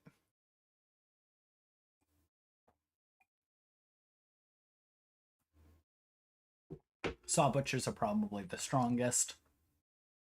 Maybe. Side shots are pretty cool. Gunsling's pretty cool. Annihilator is really fun.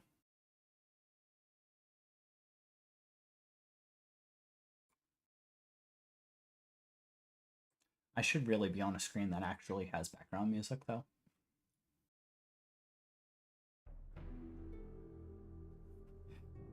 The dead air is killer.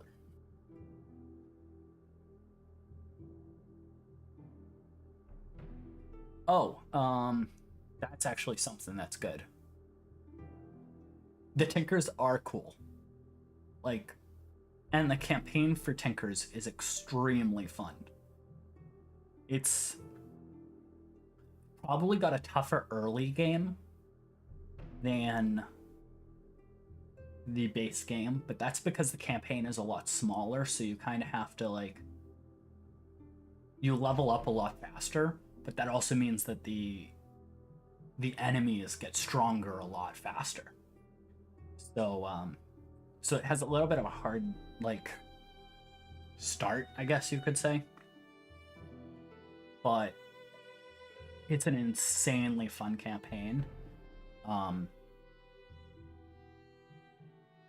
Iblis or Crucifixion on Twitch. He also has a YouTube. I think it's called like Black Binder, I think. No, or is he Death Spell? I think he's Death Spell. To be fair, it's a shit name for a YouTube channel, but whatever. He's like one of the only people that actually like stream this game. No joke. Who's actually good at it. There's a couple others, but he is currently trying to win with every class on the Orcs campaign. He was just doing Rething 1. He's gonna do Solipsis next, I think. Or he'll forget and change his mind. Whatever, it doesn't matter. But he plays that campaign a lot. Like, it's a fun campaign. And it's so much shorter than the main game. The main game is a long-ass game. It gets really long.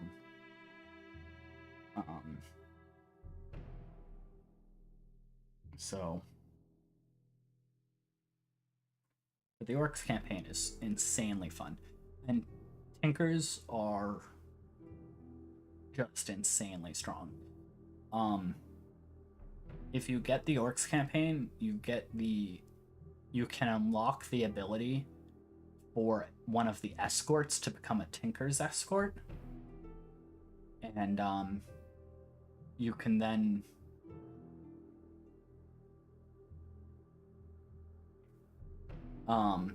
if you get the Tinker's escort, you can then initiate a side quest to become a Tinker, which is a whole nother thing. So not a Tinker's class, but a Tinker.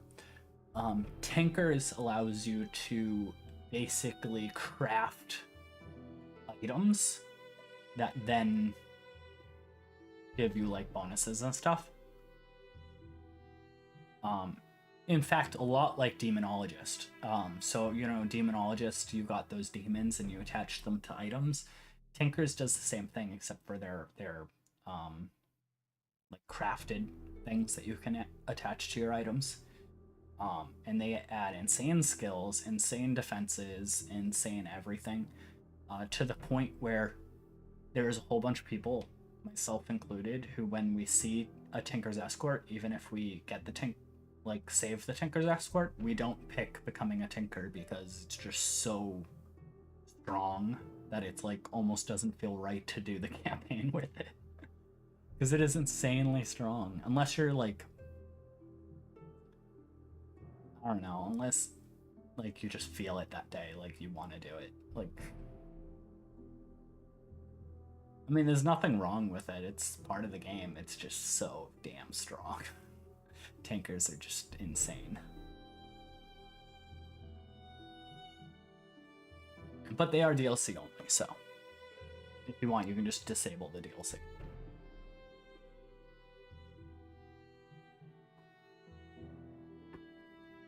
Yeah, the main campaign is actually really long. That starting zone that I said is only half the game. When you defeat the mid boss in that zone, it opens a way to go east. And when you go east, you go to another continent about that size, a little bit smaller, and then you go back west, and then, you know, it's a whole thing. It's a big campaign. You can make it shorter by like skipping not necessary zones, but then you're also skipping out on EXP and stuff, so it's like, so it's kind of like a, you can do that if you want. But one of the things I was gonna say, load game, that I forgot to say before. Oh, look, crash unloading a game. Cool. All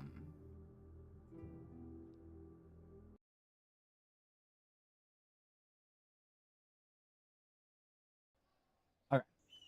So inside this chat, where people are talking,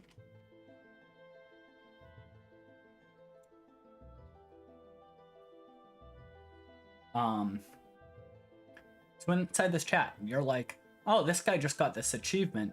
Squad mate on Nightmare Roguelike. I wonder what he's playing. You can actually right-click on him and open up the character sheet.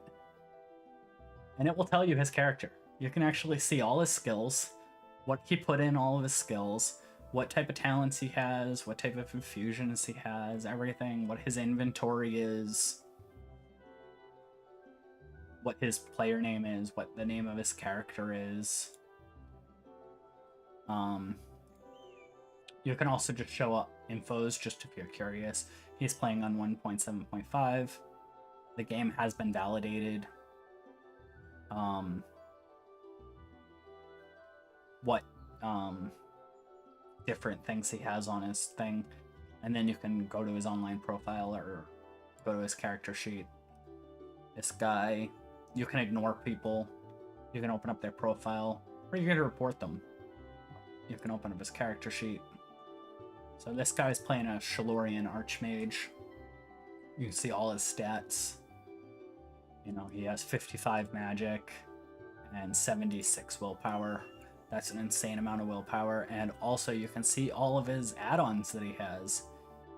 This guy has like an extra tile set and some audio changes and some extra classes and some things to make the game easier, like no prodigy requirements. That is literally like an add-on that makes it so that like these prodigies here, you know how they say like you need 50 cunning or whatever, it just removes all of those so that they don't have any requirements to be able to get them. You can just get whatever one you want. Yeah, that guy has a lot of add-ons. I play with 0 add-ons, so like other than the DLC. So that guy has a lot of add-ons on. Oh. So that guy just got an achievement. That was close. So you can see what he's playing. So he's playing a Skeleton Archer. He has some add-ons, but not a lot. He has 1 add-on that makes the game easier, 2 add-ons that make the game easier, 3 add-ons that make the game easier, and then some are, that are just quality of life.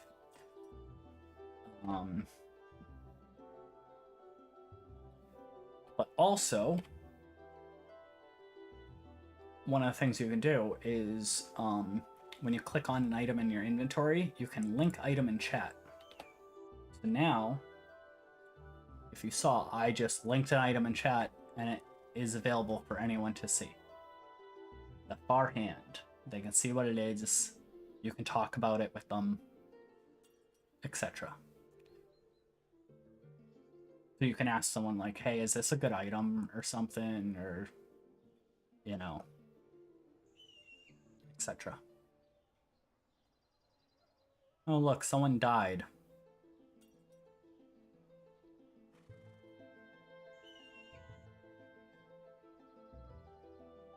When you get an achievement for the first time, it will see like, this guy, Dragov, has earned the achievement, the Secret City, for the first time.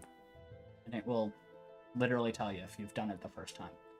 That first time appears for every difficulty and permadeath setting. So like, it's your first time on that difficulty and permadeath setting.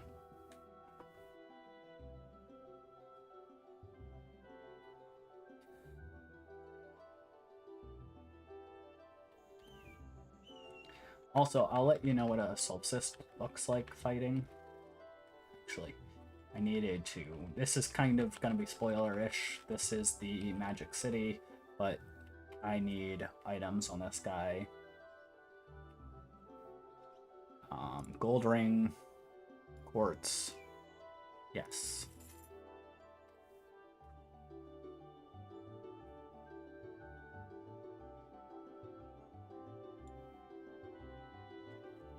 Am I blind? Where'd it go? There it is.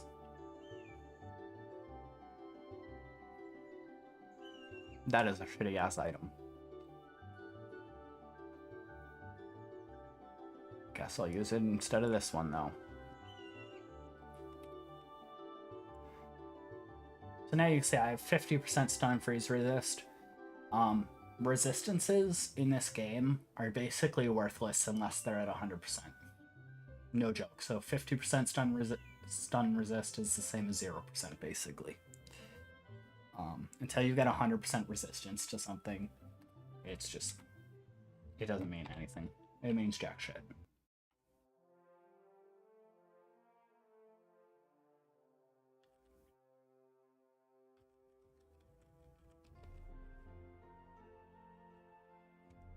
Also, this character is level 21.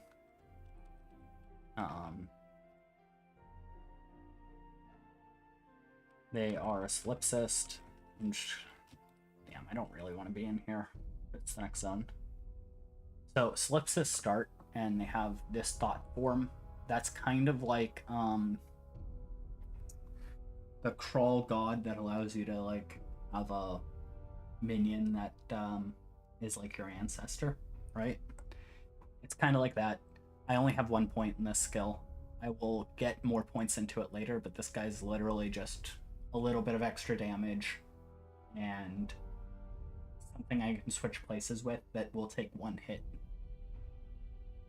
And by switch places, I mean like physically, like keeping him between the enemy and me.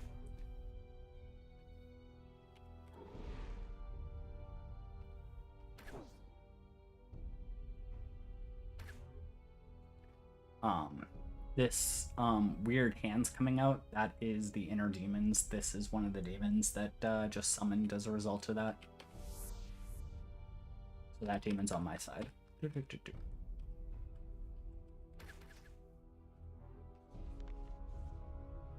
And so this class, its basic skill is this Mind Seer. The most common way to build this class, this is not the most common. I'm trying to make a dream build that's gonna go dreamscape and try to knock things down. The most common way to build this character is to get some of these, especially psychic lobotomy, because it's confuse, and confuse is a good thing to put on enemies. And then go distortion. Distortion are a whole bunch of CC plus damage stuff. It's pretty darn good. It does physical damage, I believe, if I remember correctly. Yeah, it all does physical damage and lowers their physical resist. But distortion is actually the most common skill tree to go down.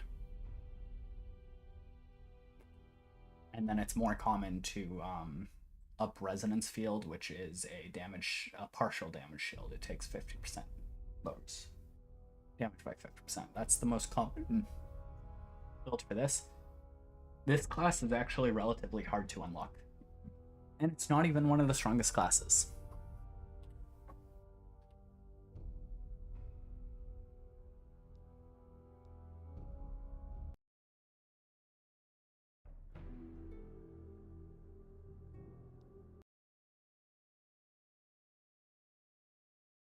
I think when you start the game for the first time, well, you don't have Yeek. You definitely don't have Yeek. I don't think you have Dwarf. You definitely don't have Drem. You don't have Krog. I'm not sure if you have Ogre or not. And I'm pretty sure you don't have either of the Undead. Next DLC is going to add like 4 more Undead. I can't wait for that because I actually like playing as an Undead, but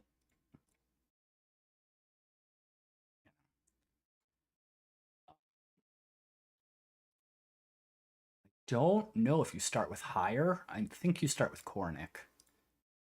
You definitely don't start with Doom Elf. I can't remember if you start with both of these or neither of these. You're very limited in the first. And then you have... You definitely don't have Brawler. You don't have Arcane Blade, I don't think. I think you have these 3. You only have Rogue for here. You only have Alchemist for here. I think you only have Summoner for here. You don't have any Celestials. You won't have any Defilers. You won't have any Afflicted. Chronomancer will be completely locked. All the Psionics will be completely locked. Adventurer, Demented, and Tinkerer will all be locked. You don't have any of those. You'll play Alchemist, go ahead. Um, Honestly, Archmage can be unlocked like wicked early in the game, and Archmage is like leagues more powerful than any of the other things. So I would recommend just trying to figure out how to unlock Archmage, which the spoiler less um, unlock note is help a apprentice Archmage in need, I believe is what it's called. Um, so I recommend unlocking Archmage because Archmage is just insane. Here, let me make an Archmage quickly. Oh, and then there's customize. Um, Special. You can put a bikini on your guy or a mankini. Um, it's kind of a joke. It actually is just a joke. Um, you have to unlock this by both beating a quest and you have to beat a quest and you have to be a supporter of the game, and it has a special achievement that I don't believe exists on Steam. Um, but other than that, you can modify your character by the hair. This one is also a achievement plus supporter one. It's called Redhead Melita. You can pick other redheads, but the Redhead Melita hair, you actually have to save Melita to unlock Redhead Melita. Um, the demonic red skin is also a that's actually a DLC plus unlock. Otherwise, you can change the skin tone of your character however you like. Um, and then other than that, you can do custom tiles. If you want to play as a Yeti, go ahead. You can add custom tiles, or you can, load your own tile. Like use custom made tiles. So these are just the tiles in the game that you're welcome to use. Or you can add your own tile. Go ahead. Just like in crawl, add your own freaking tile that you want. If you think one looks cool.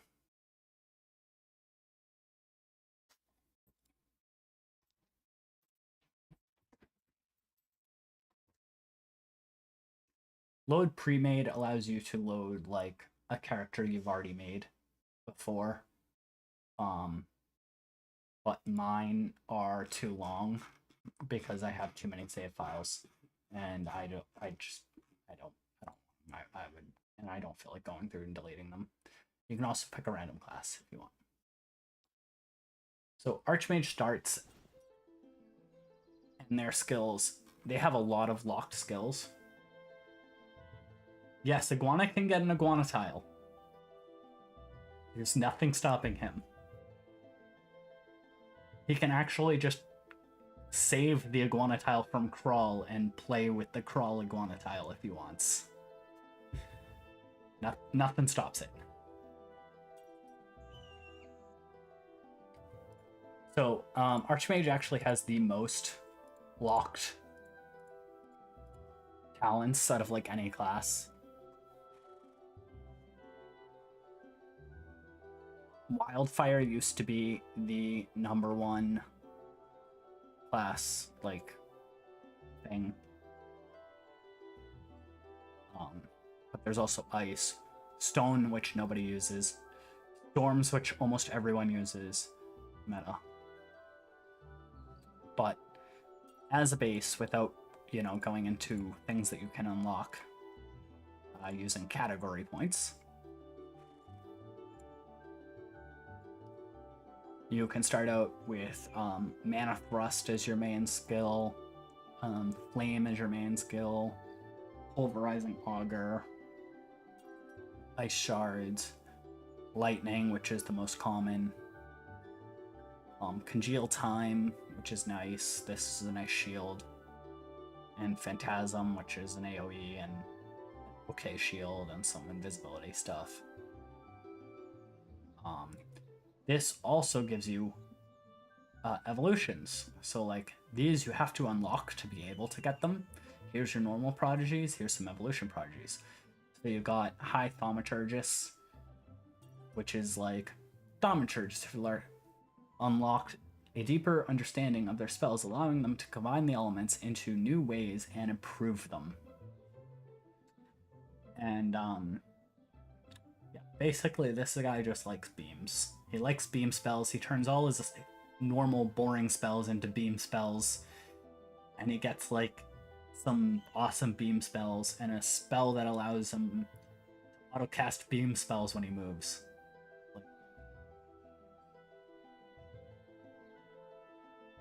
Yeah, he likes beam spells, let's just say. And then this one, which is a Technomancer, which unlocks a whole bunch of basically Tinker's stuff.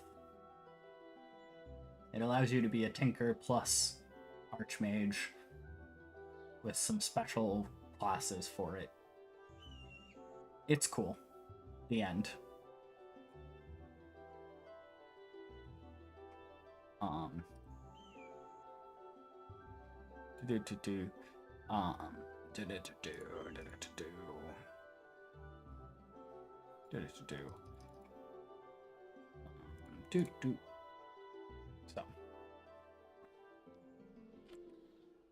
So Archmage automatically starts up with Archmage Thorian telling you he needs you to stabilize some sort of a rift, and he just teleports you to a rift, and this is the starting zone for Archmage. You're always under this effect while in this Archmage zone. It's a zone-wide effect. Your Phase Door spell is super easy to use here, allowing you to target it. Normally it's just a uncontrolled blink, but while you're here, this spell actually allows you to target it. It's not, you know, perfect, but it allows you to target it.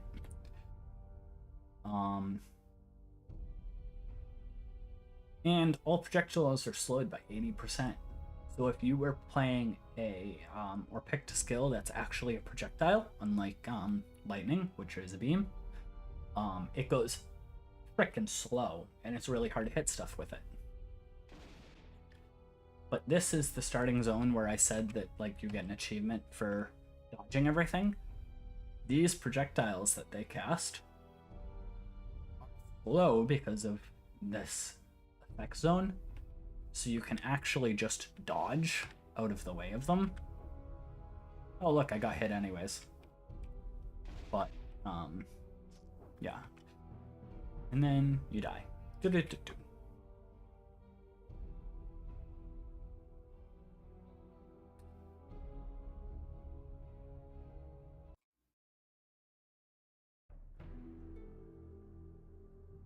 Do you have any other questions? Come on, you gotta have something. Or if you want me to do something else. Like, for all I care, I'll change the title and... Oh, I wasn't trying to stay alive there. I would have teleported if I was trying to stay alive there.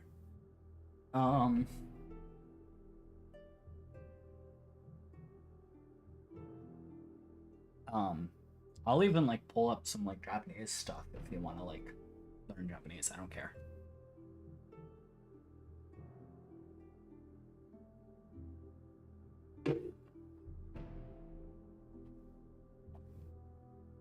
It's not like anyone else is watching.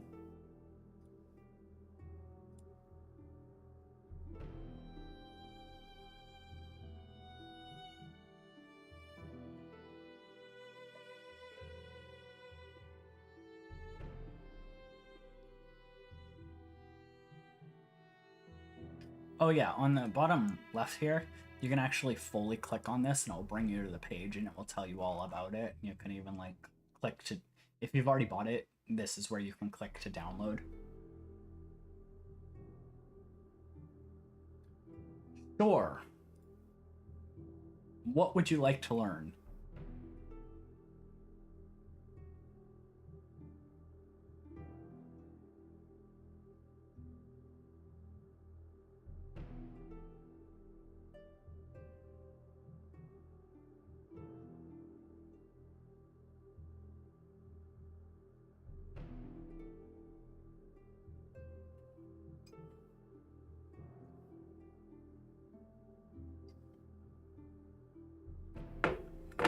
And then the other question is, do you need me to bring something up, or do you want me to stop the stream and enter a call or something?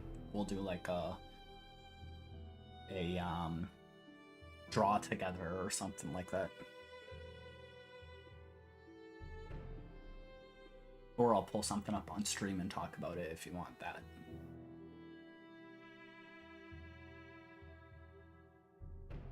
Like, for example, that YouTube video or whatever.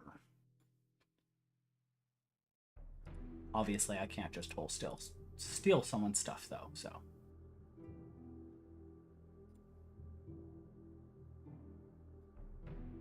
Or I could pull up,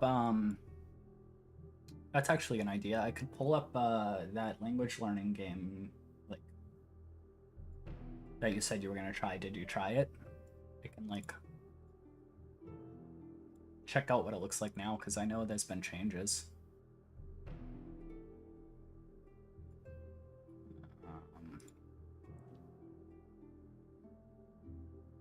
Stream anime on YouTube? No.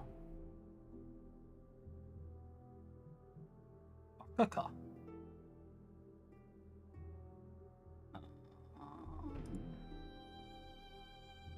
Let's see.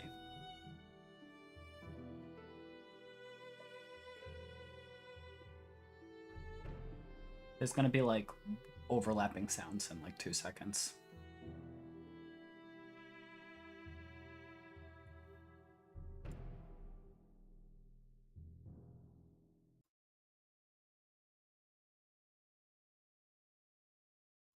Or maybe not.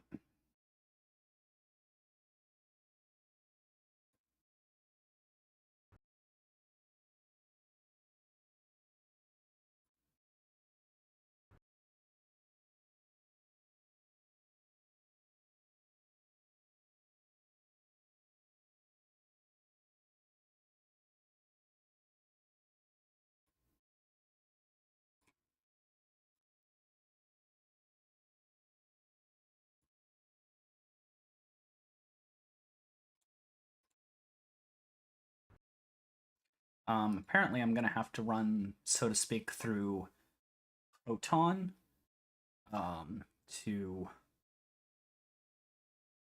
play it, because it should be Linux compatible, but apparently the current demo version of it is not at the moment.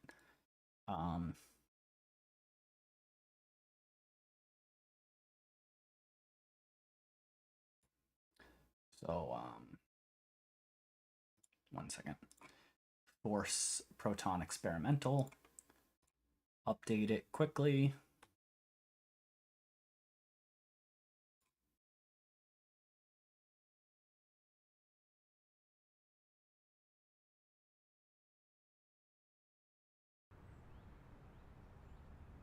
Okay, and then let me actually have this capture the new game.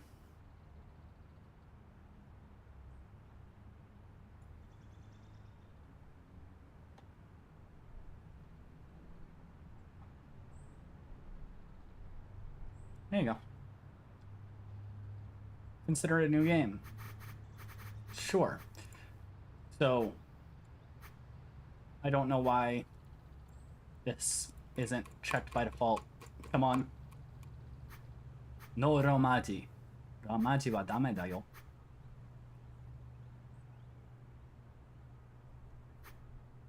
Romaji is no good. Yes, erase, I don't care.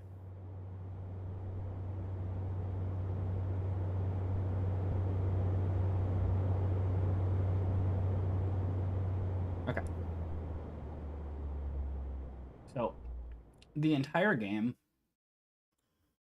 is just literally like you're trying to like match up like things with like, so this says Deguchi, but it doesn't even tell you how to say it first. It just wants you to match up like the things that match together. So like, you know that this Deguchi is exit. Once you get everything in a zone, it'll allow you to move forward. and you'll slowly get like more things. Like when someone speaks, you'll then get the pronunciation for what it says and stuff like that. There's obviously hints as well.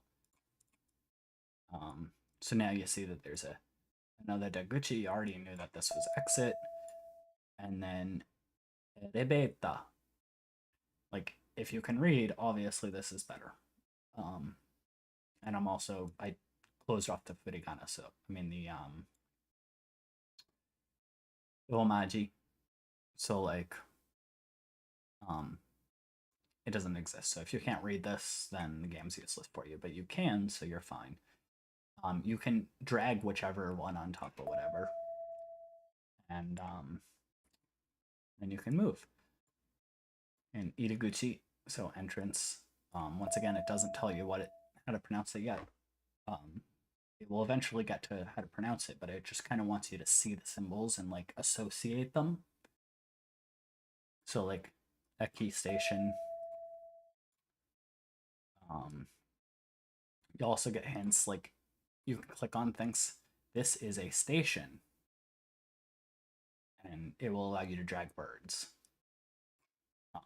This is like, you can think of it as like, this is your internal monologue of what you're looking at, and you can say, oh, this is a station. There's also a map here, apparently, that you can read. Cool. Yokozo. So obviously, that means welcome. And now you got a person speaking. So you already know that this is an entrance. Iriguchi. And now you can hear the person speak. Iriguchi. And you're like, oh, well, this person is reading this sign. So this must be what that symbol means. And it goes, yeah, that's correct. That is what it said. So now you know, and then it changes what he said to the kanji, because now you know that you associated those sounds to that kanji. So now it's there. Now you know.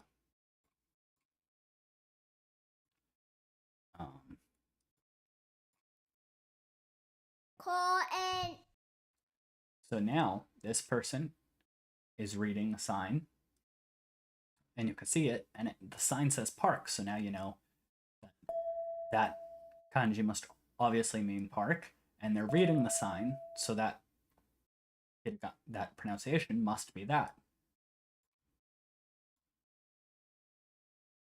And then this, you already know that this was station. You saw it earlier. Eki. But he said Eki, and they're reading it, so they must be like, oh, they must be reading that sign.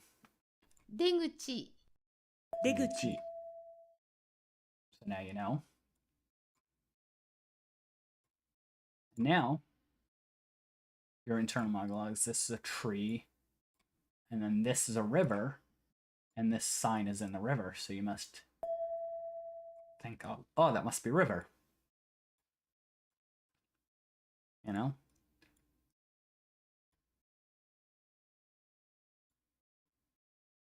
Oh, look. A sign next to a tree. That must be tree.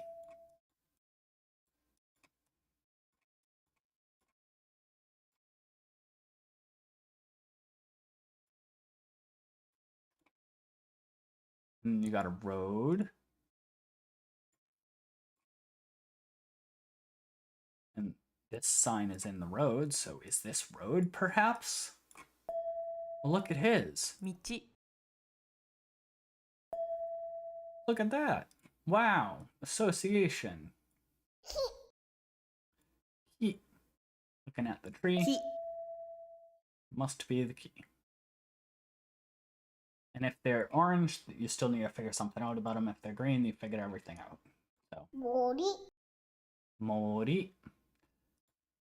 And then this is a forest of trees. But you already knew what tree was. It was ki. So this isn't tree. It must be forest. So you're gonna go forest and mori. Yeah, there you go. You got the word there. So now you got mori. So now you know mori is a group of trees. It looks like that. And ki is one tree. And it looks like that. Then you gotta go down here. Kawa. Kawa. It's a kid saying kawa.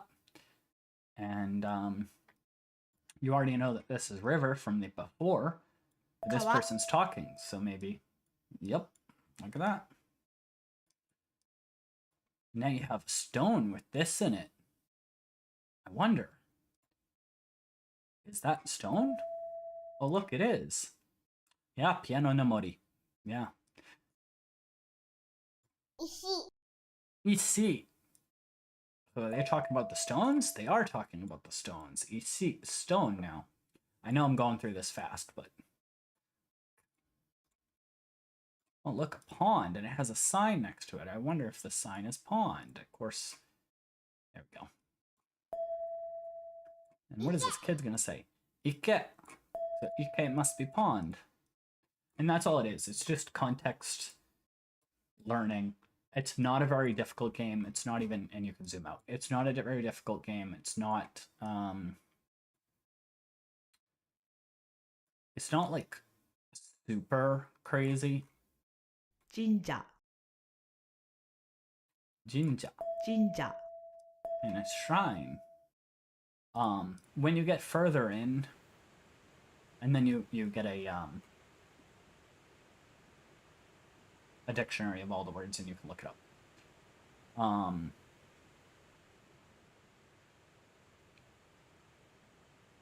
Jinja.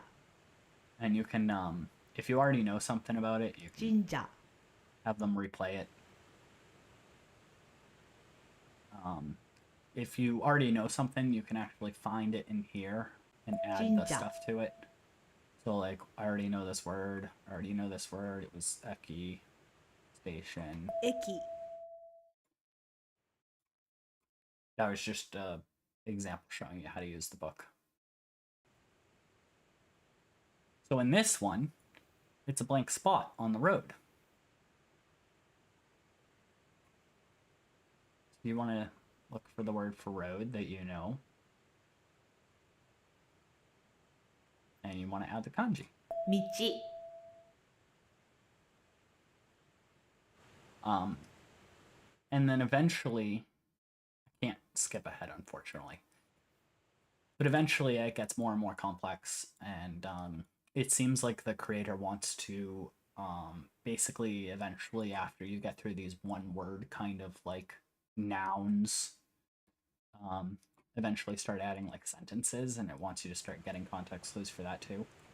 So it seems like it is interesting, but this is just a demo. This is just kind of getting you an idea for what it's gonna do.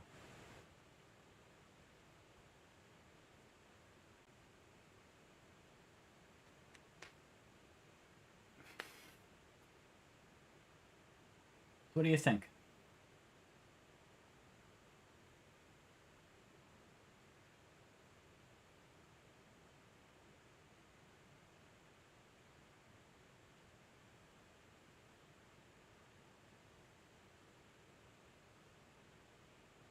Yeah, that's what I thought. It's a pretty cool demo. As I said, it's not something that's gonna like, yeah, it's not something that's gonna like, what's wrong with, but like, oh yeah, you're gonna play this and then you're just gonna learn everything. It's not one of those things, and it's not even trying to be. It just wants you to learn vocabulary in like a more like context kind of way, like a picture of a tree and here's a tree, but like more engaging. It's definitely like a supplement to like your actual studies, not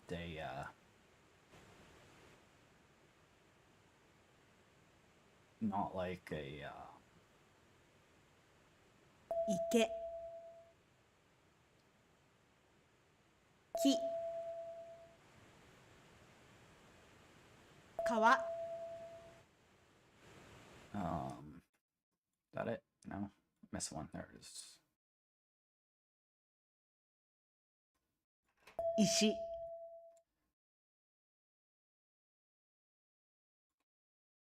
But yeah, so now we got Himi City. That's Himi. obviously Himi. Hashi. Hashi is bridge.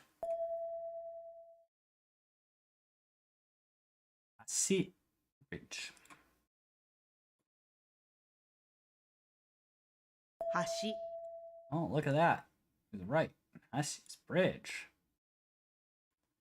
It's a train bridge. It's a normal bridge.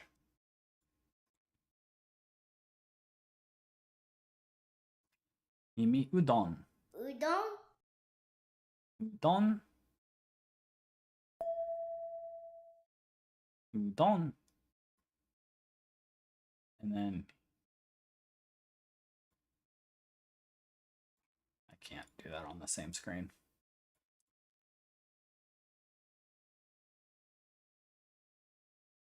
日々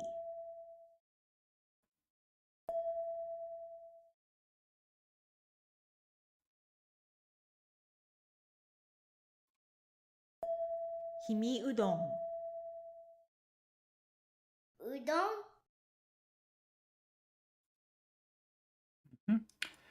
And then himieki.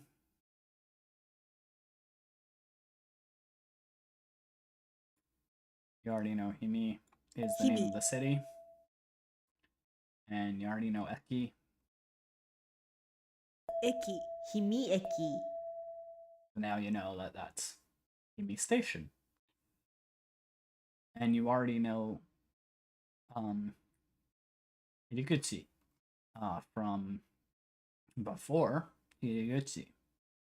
入り口 And now you know that that was Eki though, but so this is the 駅駅 station 入り entrance. 口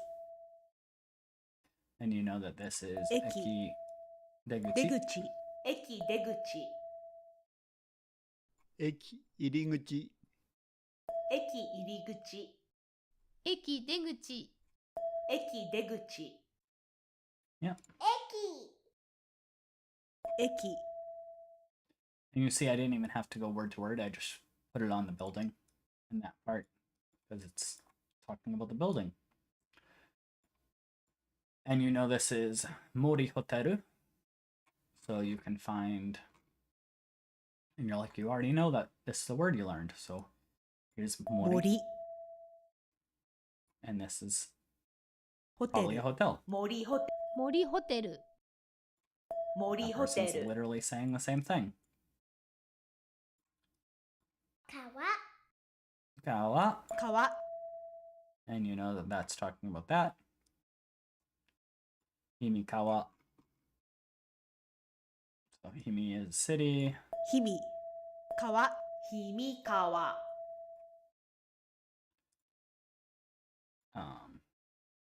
And this is a school.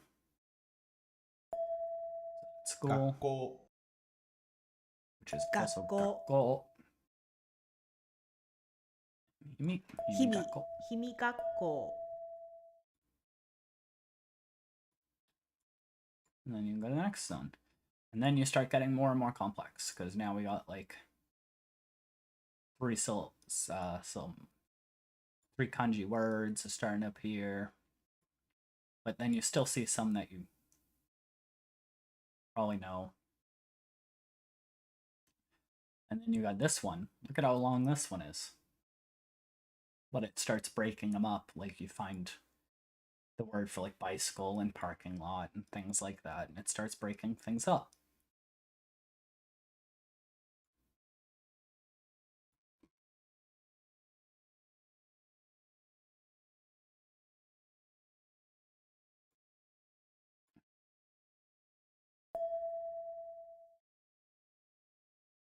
Yeah.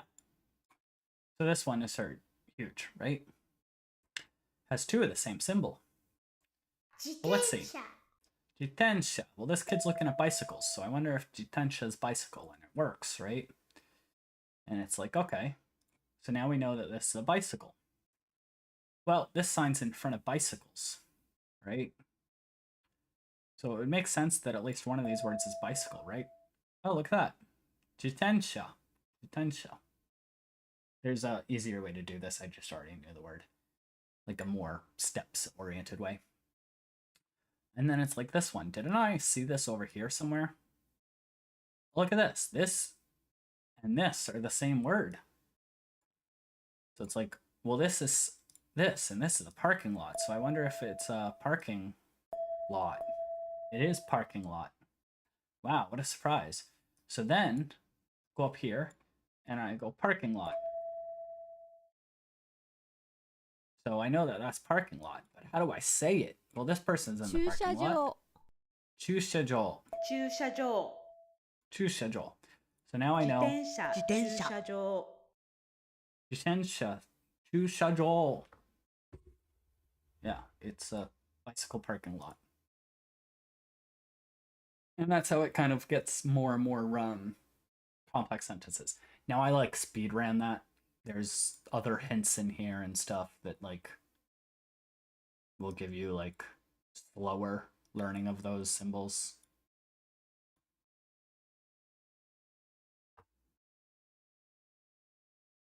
But yeah, you just do one at a time. And hikari is obviously what Hikari. that is. You don't know what it means, but it's probably the name of a town or a place because of the fact that it's just a sign.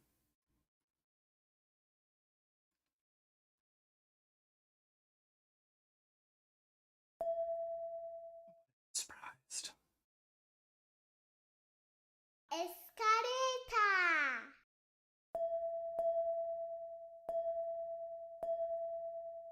タエレベーターーバス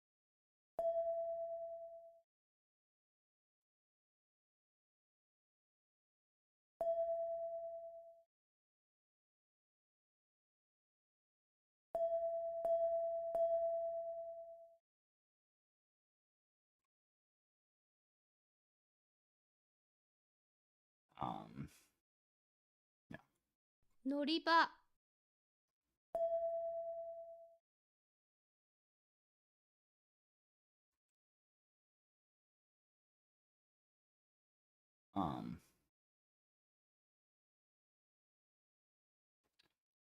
This is there we go. So you know that you see what that did. So over here, I found that this was a word. So even though it's just kanji, if you bring the kanji to the kanji in a sentence, it will split it and go, yes, you're right. This is one word and this is another word. It's not all one word. It will. 光駅光駅 And then you can. 光駅 Yeah.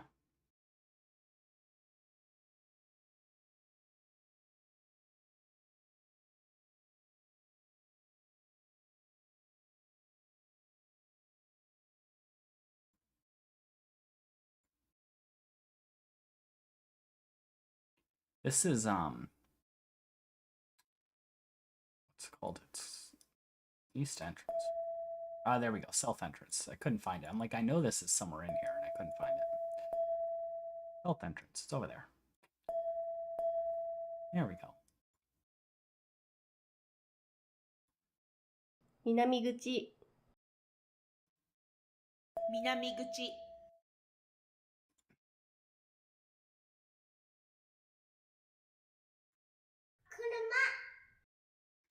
Remember? 自動車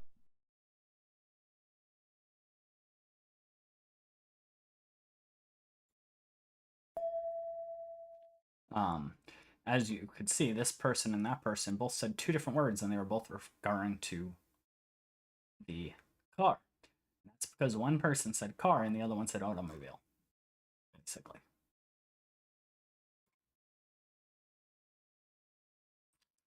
Taxi. Oh, タクシ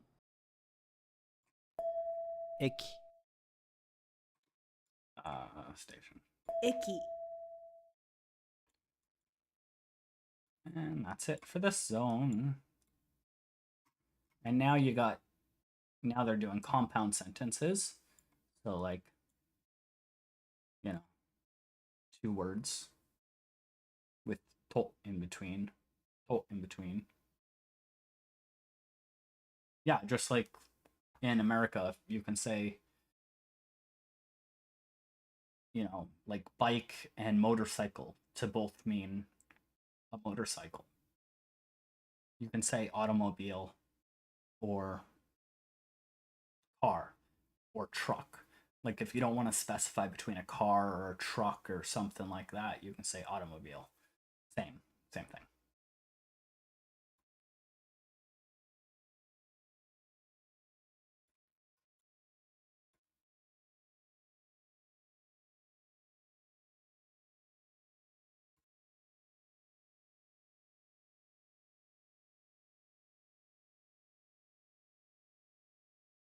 Yeah, exactly. Um, it's common more in like I guess you could say the thought. I won't know if it's like common, but like the thought of like asking someone if they have a vehicle. Like you don't really care if it's specifically a car or specifically a truck, or you're just like, can you drive me somewhere? you know. In English, of course, we just say car and they don't care, but you know. But yeah, I got a truck. But you know. Okay.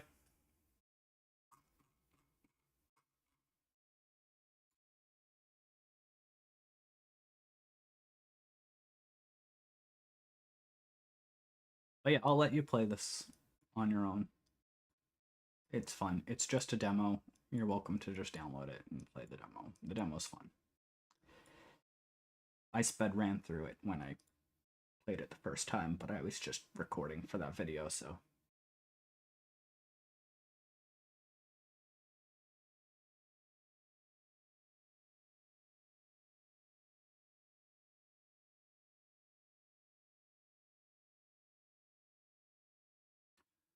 In the demo, way back on the first zone it said, and I'm trying to remember if there's another way to see it. Level select. Currently there is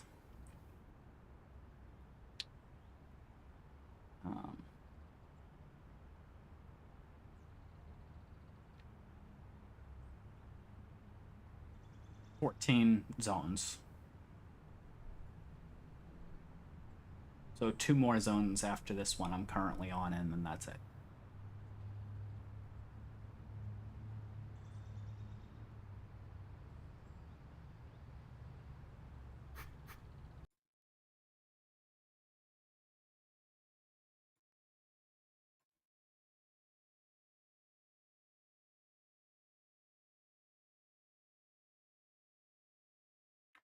I'm just gonna throw something up for background while we talk.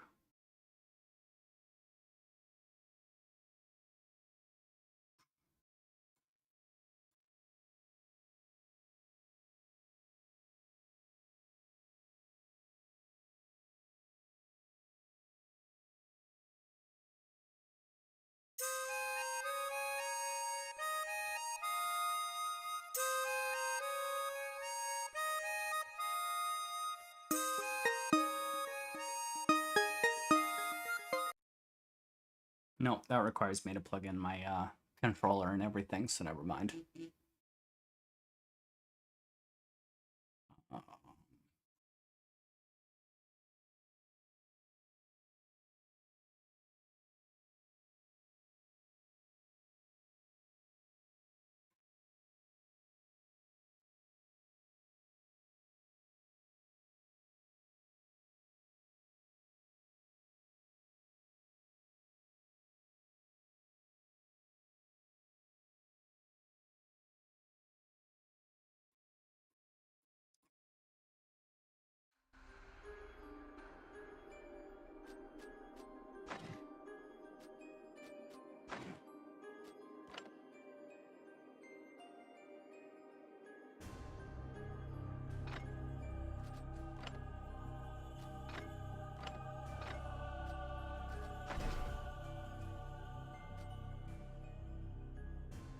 Un momento.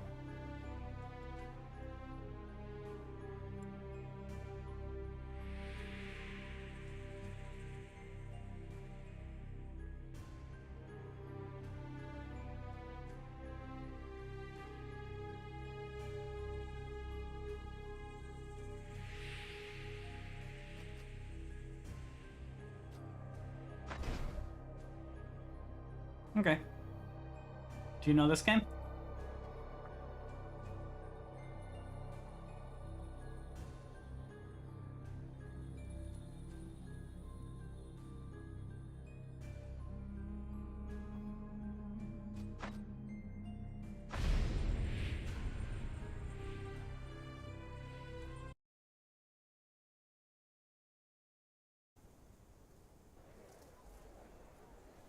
This is also a game in development. This is a true roguelike again. Like,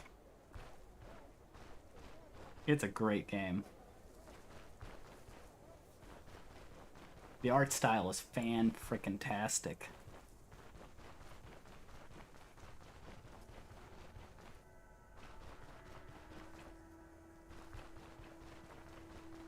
Yeah, this is Stone Shard. You basically start out, there's a prologue too, but you start out inside this tavern talking to this guy right here. And he's like, oh, you need to get money to be able to travel somewhere or whatever and stuff. And he tells you how to like find money. You can talk to the mayor of this town, and he'll tell you, oh, I need you to go do this, and you're a mercenary.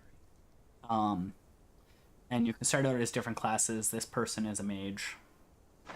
You can see Jonah, runaway sorceress. Here's your stats. Here's some combat stats if you care to read. Oh my goodness. But it's very hardcore. It has hunger system, thirst system. It has diseases and like uncomfortableness. So like if you get bit by a snake, you'll have a poison on you and you'll have to like do some stuff to get rid of it, herbs or whatever.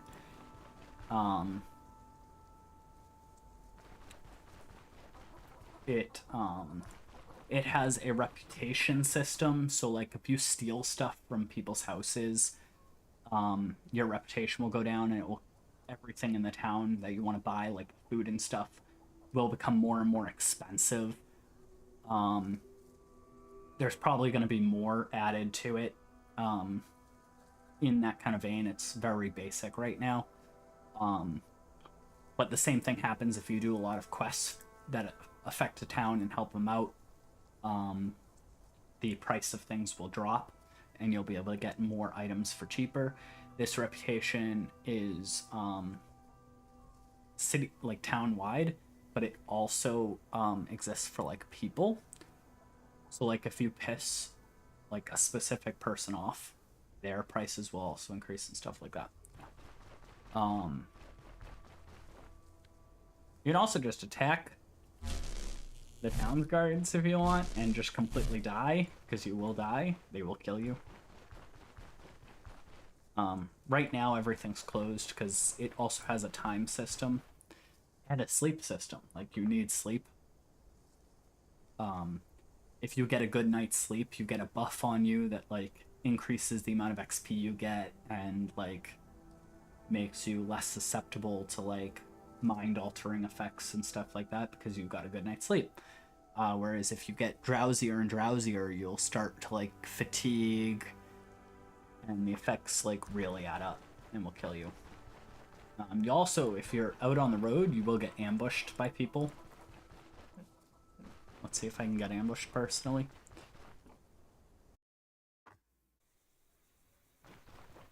But yeah, like, so like there's a bunch of things like fleet work. You can hit alt to like see all the things you can pick up. There's some like herbs and mushrooms that are edible and some that aren't. Like, where can I find one that's not so I can show you? Well, there's a raspberry bush, so that's obviously good. They don't give you a lot of hunger. The most hunger you're gonna get is prepared food before you head out. And then if you're gonna take like a really long journey, you're gonna want salted foods that, you know, might not be the most happy to eat, but like will give you the most nutrition and won't go rotting. So there you go, see, like thirst. my magical power is down, skills, energy cost, everything is down. I have to go into my inventory and I can drink some water out of my canteen. You can buy more canteens, you can stack up multiple if you want. I'm just trying to get into an ambush and die, to be honest, right now.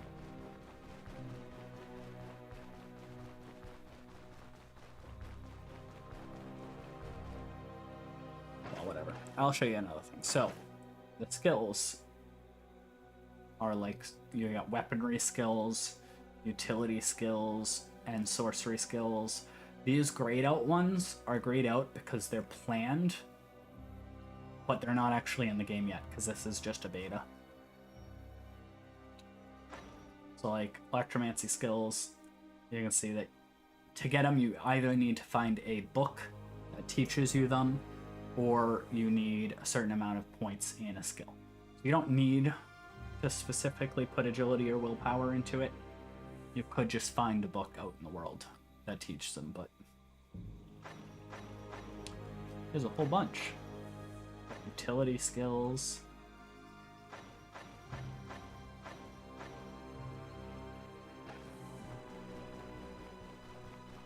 It's actually a really good game, and I hope that they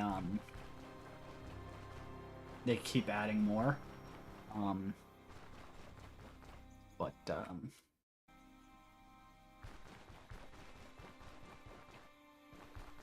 It's really good. Like, all these things that you pick up, they all do different things, like different health replenishments, but this one, like, used on a selected body part to treat injuries, so you have, yeah, it's on Steam.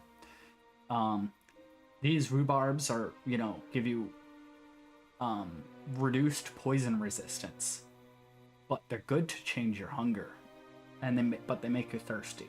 It's like that. There's gonna be a whole alchemy system using these, so you can actually like brew potions and stuff, but that doesn't exist yet. But it's in their road works, whatever you want to call it. But like, time passes every step you take. It's turn-based. Oh, look, there we go, an ambush. So 2 goons became alert, a goon and a thugger, I should say. One became hostile. They said, "I'll rip your guts out," and the other one said, or I said, "enemy."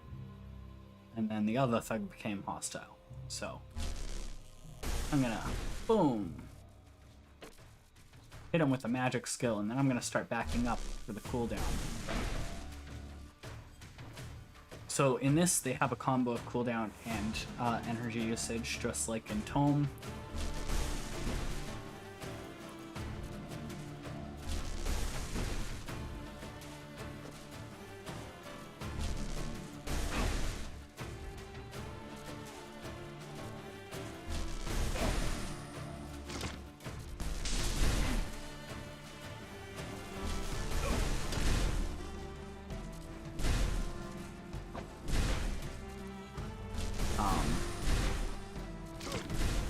This is a level 1 character, so it's really weak.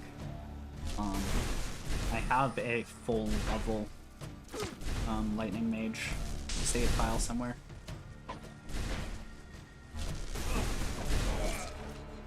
So one's dead, the other one's running away.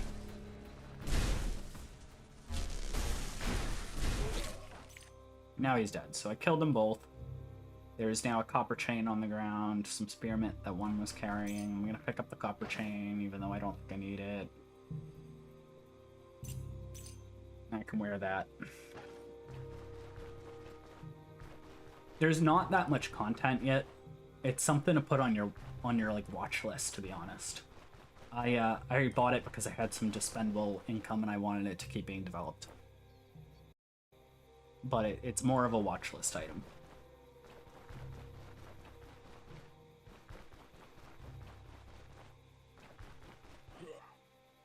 Look, another ambush.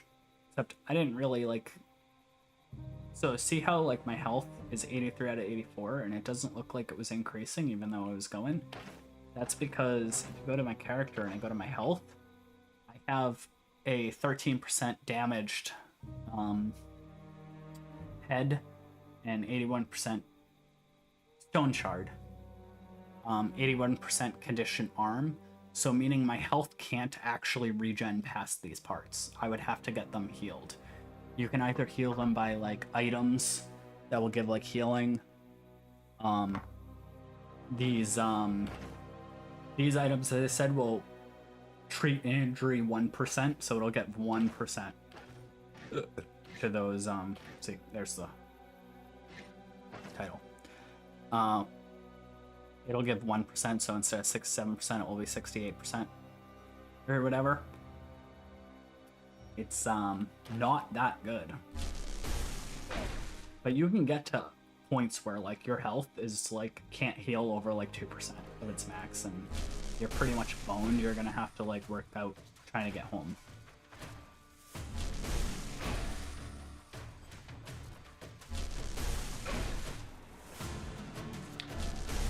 The easiest mage start, if you want to start state mage, is fire. Lightning has low damage but good CC, so it's actually really good at like taking out groups later.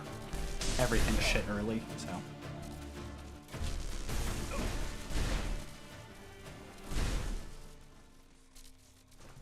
But fire just has the most damage, pure damage outcome.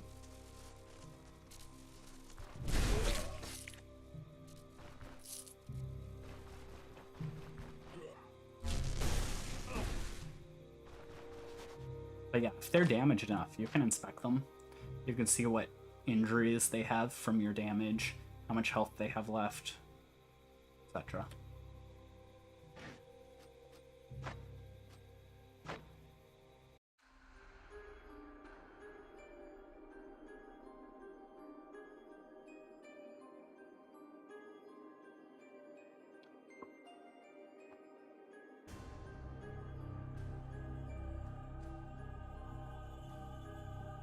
Well, it doesn't seem you're asking that many questions about, like, anything, so you should probably stop this stream and just, you can ask me in Discord or something if you have any questions or want to study something. It's, 'cause, yeah, I showed you the game that you were curious about, and that, so.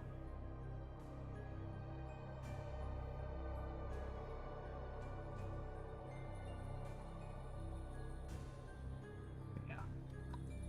I think we'll call it quits there for the stream, at least. I'll help you in Discord with anything.